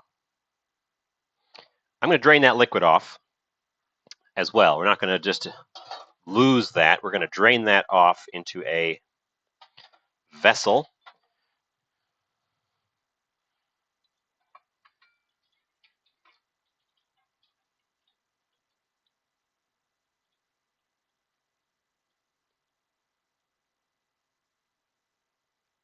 Boy, it sure doesn't look great. I will say that.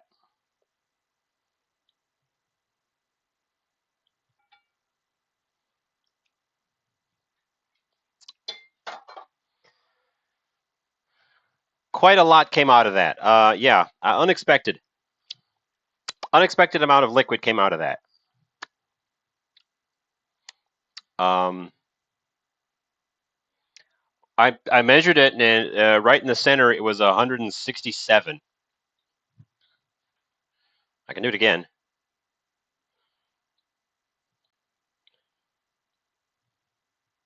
There, it's been sitting around for a little bit, and it's already still over 170. It's cooked through to the middle. Meatloaf is not super beautiful, but it can be beautified. I believe.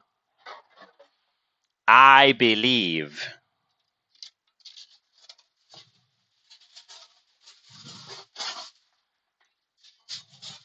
I'm going to put foil on this one because I am worried I might not be able to get it out of there. Uh,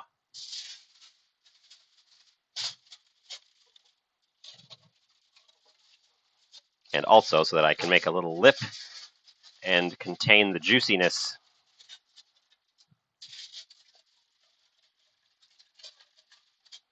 Anyways, yeah. So a little bit unexpected. Little bit unexpected. Not a disaster. We can definitely bounce back from this. Uh, ooh, okay. it's it's cool enough to touch on the sides. It's still hot on the bottom. Uh,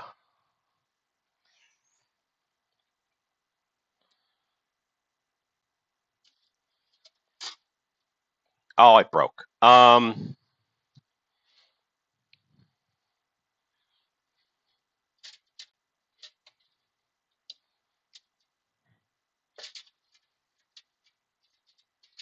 Okay, okay.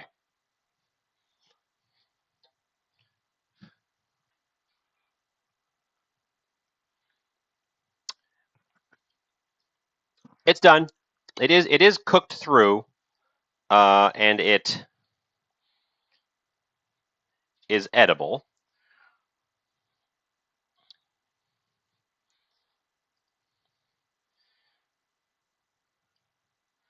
I still had some glaze left, so what I'm going to do is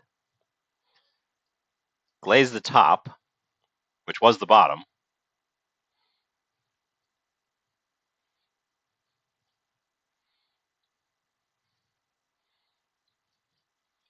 pretty thickly. I'm going to use all of the remaining glaze on the top, because it's going to go to waste otherwise.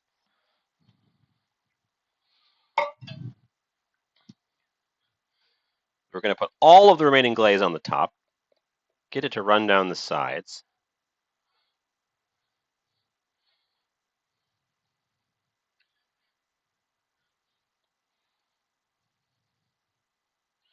Again, I have time for this because we're still working on that squash. Okay, okay. Set it to the side for a moment, because as long as I'm doing this, as long as I have it flipped, then we're going to do it. I'm going to decorate it.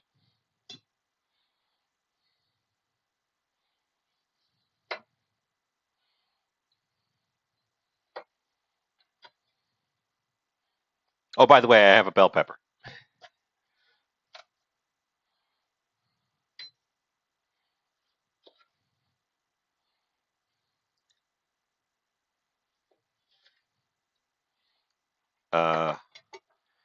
You can come back up here.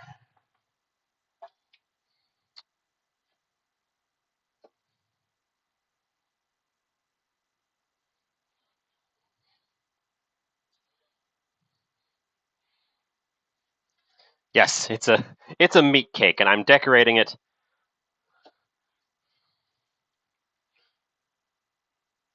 as such.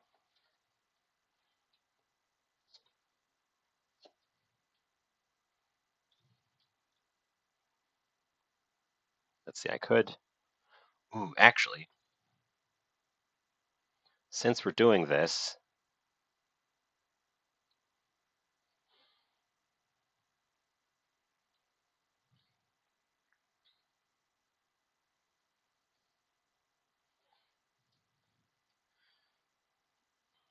no sense letting these things go to waste.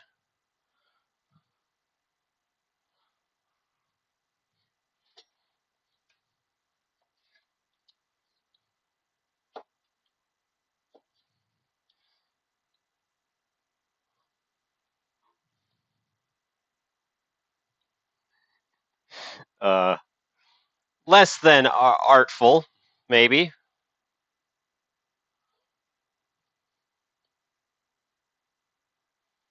We'll stick that back in the oven since it's cooked through. It's already cooked through.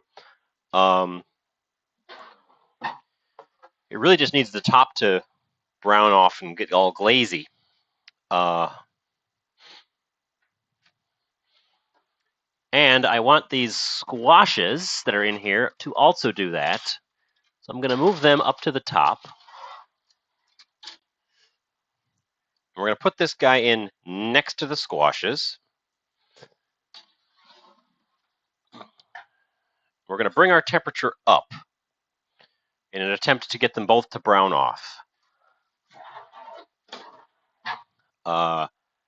If I didn't already have a sauce, these drippings would be excellent to make a sauce with. I'm probably going to hang on to the drippings here and see what I can do with them elsewhere in my life. Make sure that sauce isn't cooling off too much.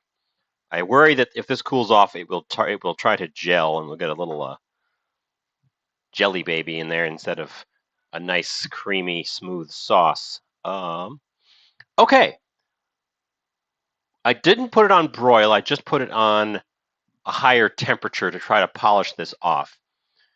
I'm wondering if I should just go for the broil. What do you think?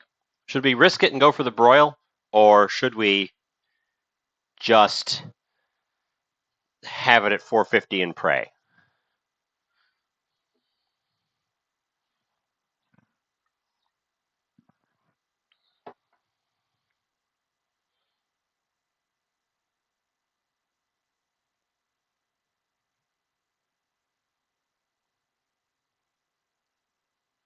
Why are all my streamer options grayed out?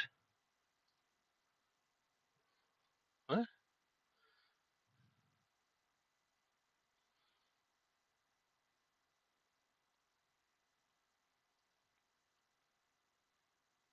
What the heck?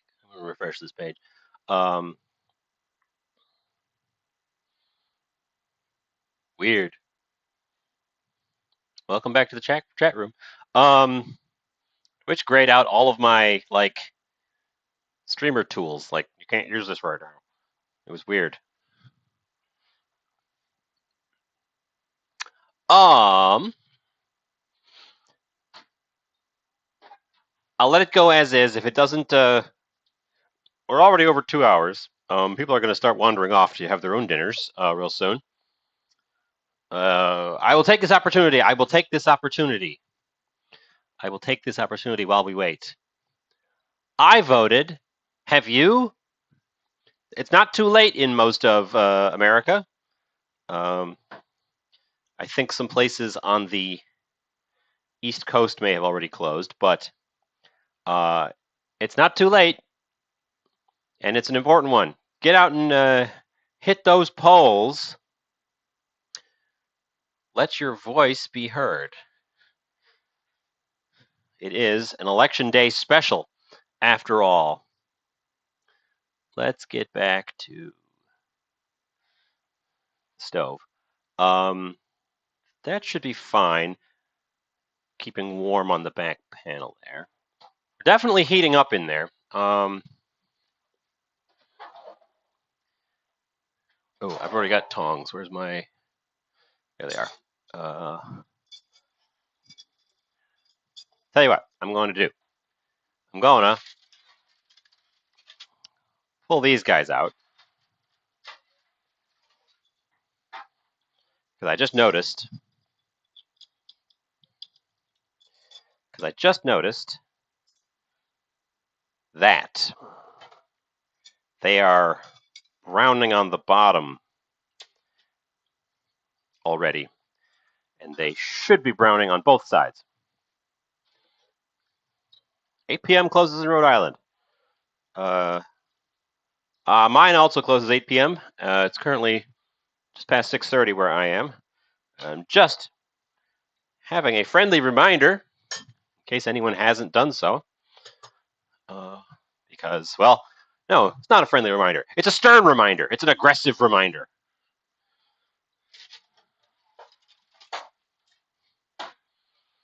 It's your civic duty. It's the whole reason I'm making American-style meatloafs.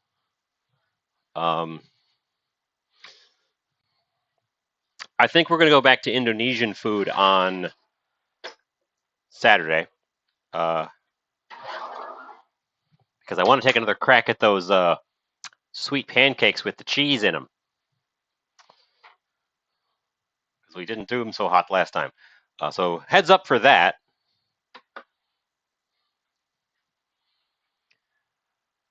We're in a brief period of waiting because the things in the oven just need mostly external heating. I definitely don't want to broil those squash pucks at this point because they had good browning on the side that was down. I just needed to give them a quick flip. So we'll keep an eye on the loaf, and I guess I'll pull it when the glaze has glazed. When the glaze has solidified into a nice glaze. Since we don't need it to be a sauce, we've got a sauce. We've got a white sauce. This is why I wanted a blue food. I spent 2 hours today hunting for blue food because I knew I had white ingredients and I knew I had red ingredients. And I was going to make a red, white, and blue food. I couldn't find blue food today. I couldn't find blue potatoes. I couldn't find blue spirulina. I found blueberries, but they're not actually blue when you cook with them. They're purple.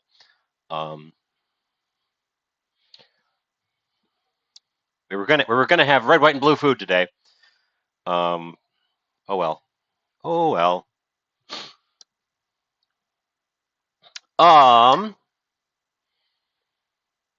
So yeah. So yeah. We're in a period of waiting around and peeking at the oven.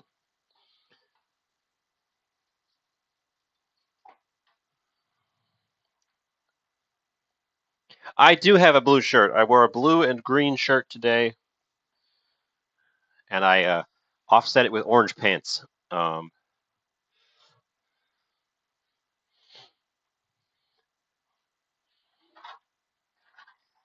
I just occurred to me that I should probably do a doneness test on the squash and pull it if it's ready. Okay, the squash needs to come out, for sure. Where did I put my pot holder? I put it away like a fool, even though I'm pulling things out. Okay, the squash definitely needs to come out. I just poked it with a knife, and it's tender through the middle. So it's not doing anything more now other than drying out. So they are ready to go. And with them out, I'm tempted to do a quick broil on that meatloaf just to get it done, just to get the top done. So we're going to do that. We're going to click it onto a quick broil and keep a very, very close eye on it just to get that top in place. While that is coming up, we need to pick plates. We need to select our plates. Let's see, we have white food and yellow food and brown food, which is a slight problem because my plates are all white or brown or yellow. So something is going to blend in with the plate. These guys are probably too small. Oop. Switch over to the countertop.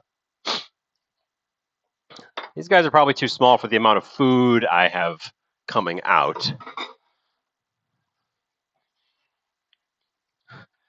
I'll present some options, and we can do a poll. It is Democracy Day, after all. We have brown with olives on the edge. We have square and white. We have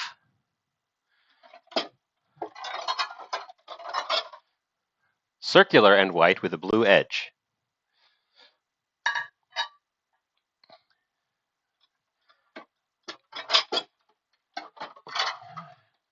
We have dark brown with a little white rim. You know, as I'm pulling these out and looking at them, I think this is probably the best one.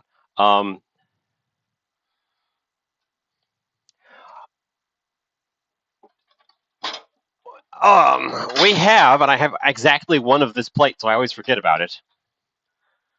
Blue.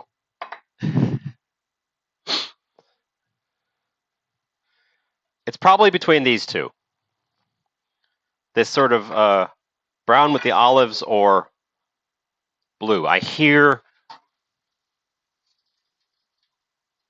hear the meatloaf, which means I'm going to turn the heat off. Let's take a vote. I'm going to take a vote. We're going to do another vote.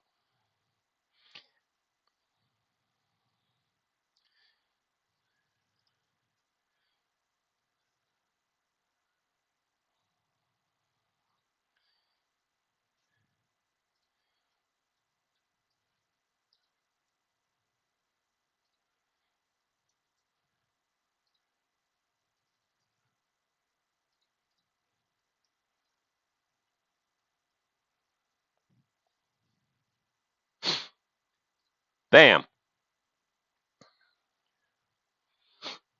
For everyone's reminder, we have blue, brown with olives, brown with no olives,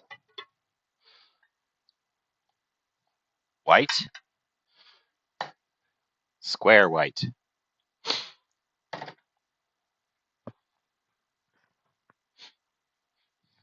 And while you guys are voting, I shall retrieve my meated loaf.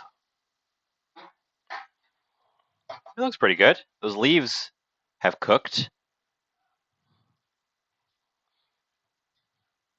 Got a little bit of a sniffle all of a sudden. Perhaps from all of the various flavored steams in the room. Straighten a few things up here. Poll has ended. View result. The brown with the olives won. Okay. With 75% of the vote. A landslide. I will put the other plates away in a bit because they all go in stacks.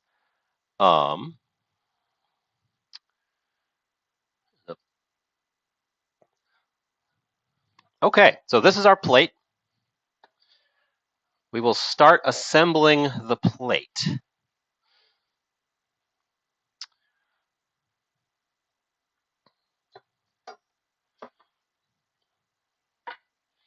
I want this stuff to be a featured element because I'm really, really proud of it.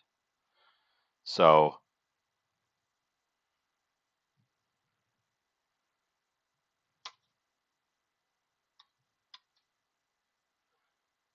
we'll lay it down, and then we're going to do one of these.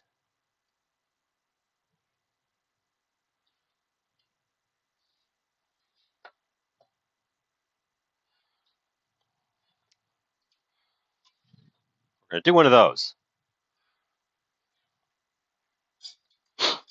You know, the pretentious chef swoop.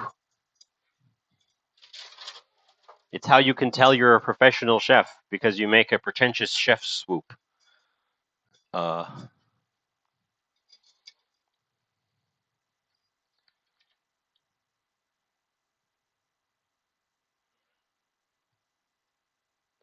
One of those guys.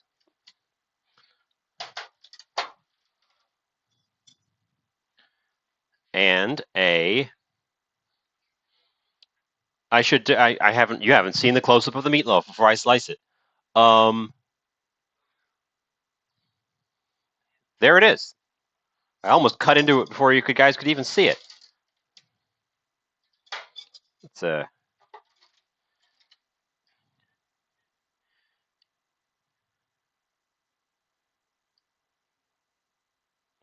Let's hang on to that one. Throw away my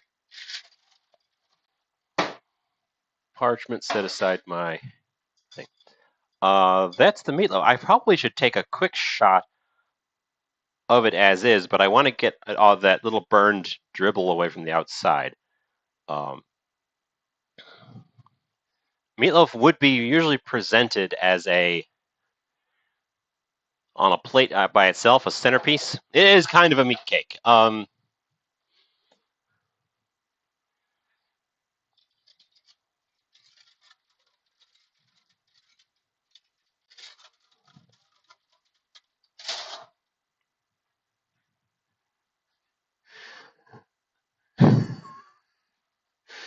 my god!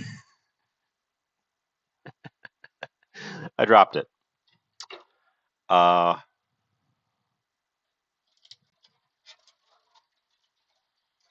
literally just dropped it.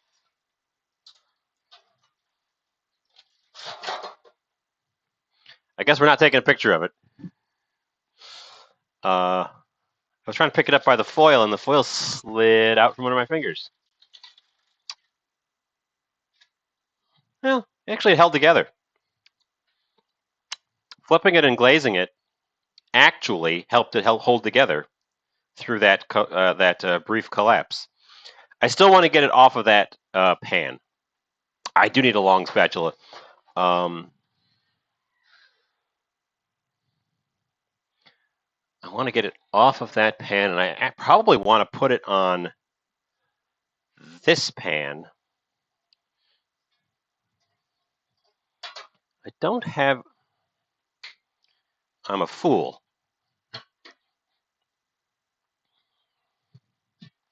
It's going to come off of there and go on the square plate. And we're going to attempt to do it this way.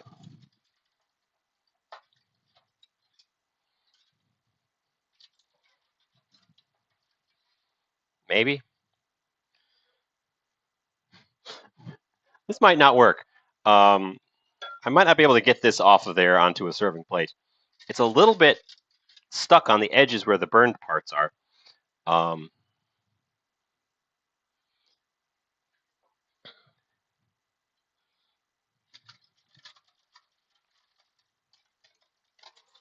Okay. We're starting by getting it off of there.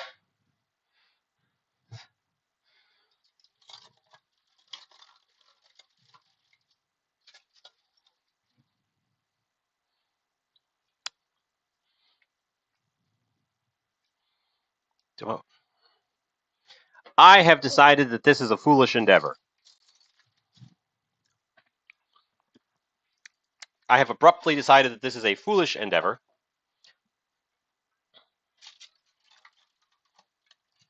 And it's coming over here on the foil, as is.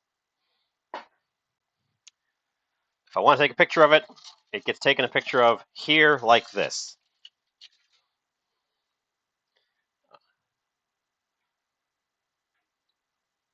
Oh,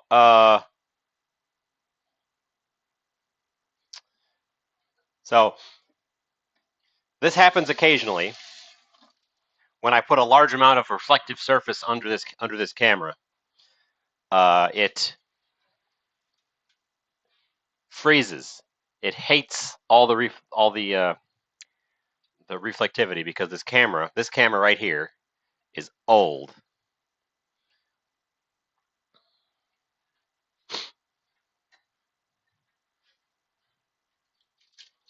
Get under it. I don't want to go out with a knife because I'm afraid of cutting into the foil and getting bits of foil into it. So I just need to separate it with something that's flat and straight. And we may lose camera periodically because of the shiny foil. Also, you'll recall it broke when I've turned it out the first time as well, so it might just be impossible to get it off of here in one piece.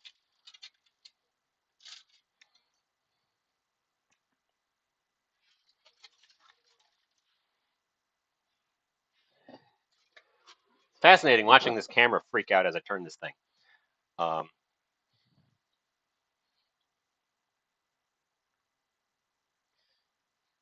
okay, once again, I've decided to change my mind. Things are cooling off. I want to get to this before it cools off, so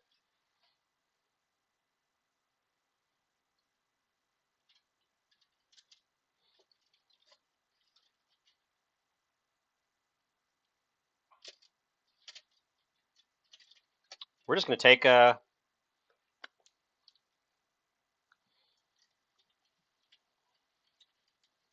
couple of pieces off of it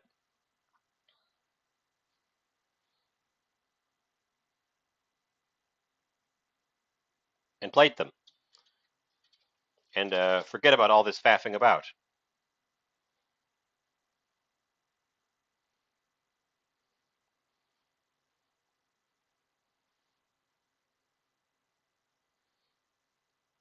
I gave up.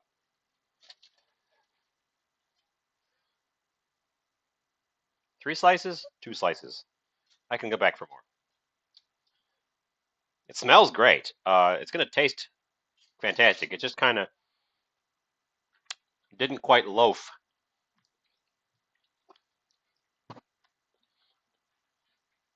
Anyway, I gotta. Meh.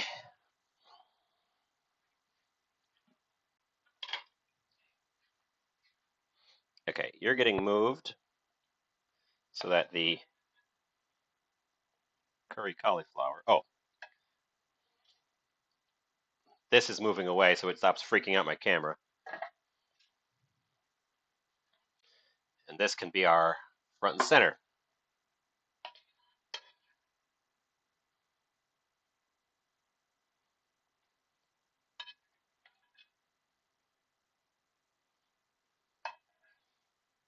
I'm going to do both pieces of squash. And also,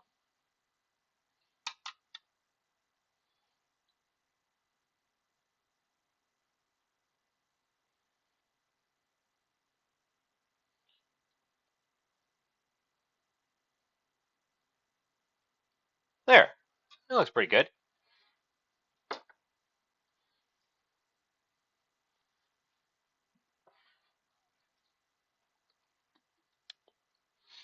Uh,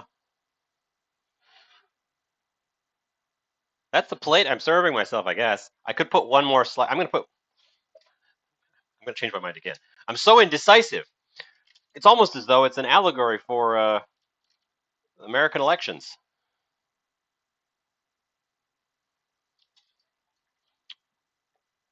Totally planned all this flopping about and failure. You didn't lose. I lost. Wait. Um, it's a plate of food. The artful swoop is disappeared. I'm not sure what the point of the artful swoop is ever, honestly. Every time a chef does it, they plunk something on it and you can't see it anyways. But let's go take a picture. Let's go take pictures before I dive in and tell you all about how it's delicious and amazing, even though it's disgusting, because that's also the theme of today. Lying about the outcomes. Hooray! Get my camera.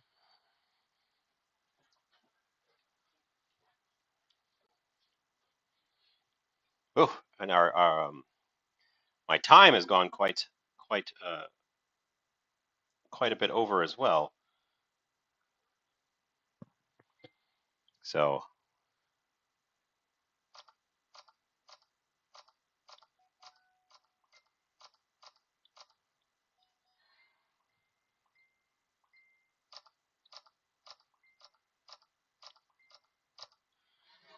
Get it at a couple different angles here. There's a million messages coming in on my tablet, which is what I use to take pictures. I must have missed a conversation at some point during the day. Oh, okay. Now we're just going to taste. We're going to taste and lie about it. Get out a knife, which I don't think I'm going to need at all. Get out a fork. Start by tasting the main event. Loafed meat.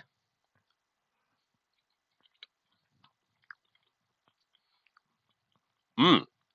Ooh.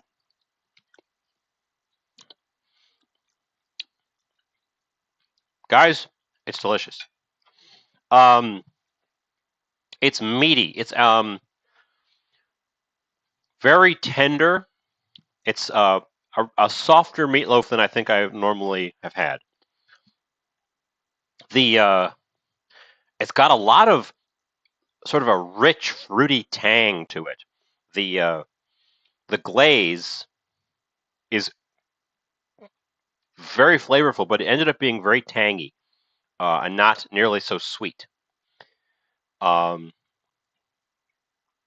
meatloaf itself is maybe a tiny bit dry, and that's probably because I put it back in there to finish off the glaze. I bet you it would not have been dry if I just eaten it while it was in its soup bath, which we have right here, and we could. Actually, I'm going to do that. I'm going to take this next bite and put it in the jus and see how that tastes.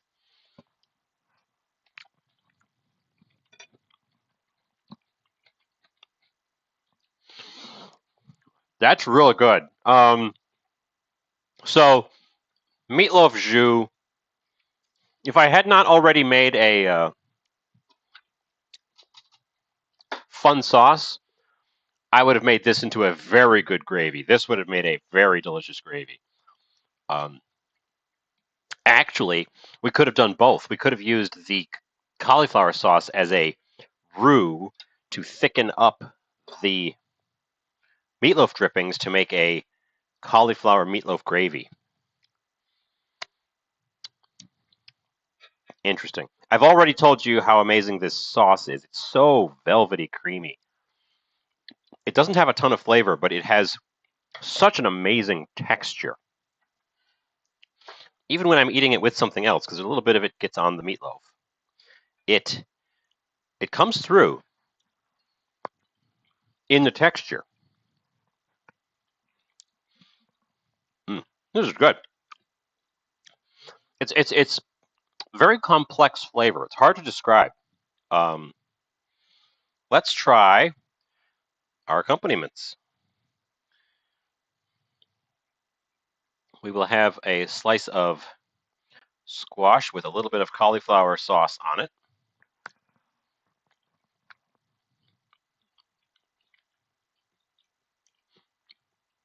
Simple, melts in your mouth. It tastes like roast butternut squash with a little bit of salt and a little bit of cauliflower. Again, the sauce is more textural than flavorful because cauliflower doesn't have a very strong flavor to begin with. It's a lot softer than the squash, so it still is a textural complement to it. Finally, toss together some curried cauliflower, which tastes like, shocker, curried cauliflower. This is an important element on this dish, though. The sauce is this soft, velvety sauce. The squash is like melt in your mouth, and the meatloaf is also kind of a soft thing. So having a firm, just partially cooked vegetable on the side to balance out the textures is really important. You'd get tired of eating this if all you had was these richly flavored, soft things. Mm, mm. Well, I was expecting to make this today, and you guys democratically elected a successful accompaniment. So good job. You picked a winner. Two winners. The system works. Exactly. Um, Apparently, my stick blender is in working order. I don't know if it'll handle whipping cream. That's what I was doing with it when it started to die. I was whipping cream with it, and I think I may have gone a little bit too hard. Um, but it still is working for the things that it's meant to work for. Um, Thumbs up from me. Yeah. Okay. I've got a lot of dishes to do, so we're gonna have to get in on that. It is now 7 o'clock. We've run long. This is a long show for me. We've run a bit long today, which I don't mind, honestly. I've got delicious food to close it out with.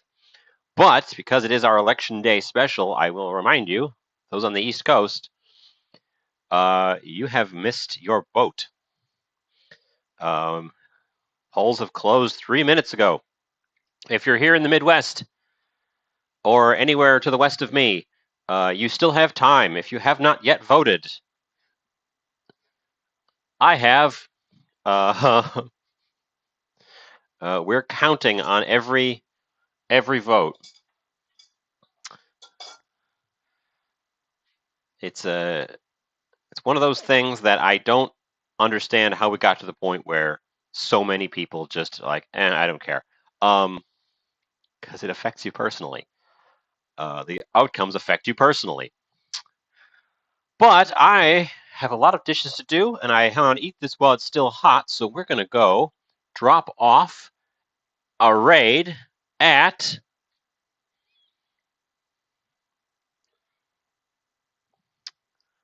what's LaFay playing? Ooh, what's LaFay playing? What is George Hot Sauce doing? I can't tell. What is Billy's playing Rainbow? I'm gonna go say hi to LaFay. We like LaFay. Oh, thank you, WeFormer, and you're welcome for the stream. I had a brief. We had a brief discussion about expanding content, and there was some strong support for Legos. So I'll see where I can work that in. I have another camera and a tripod, so I can try to set that up in the other room. Yes, LaFay's playing Harvestella. I don't know what it is. But LaFay's always a good time, so we're going to go say hi to LaFay. We're going to go remind everyone to vote.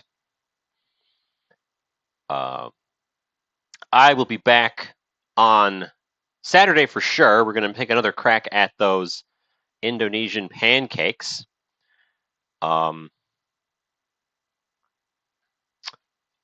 And yeah, stay tuned to my schedule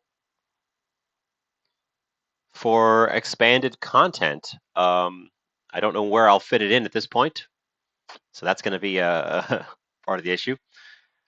But yeah, thanks for hanging out. It's always a good time. I had we had more viewers than I've ever had, I think, today. Good stuff. And I will stare you down while the timer runs out.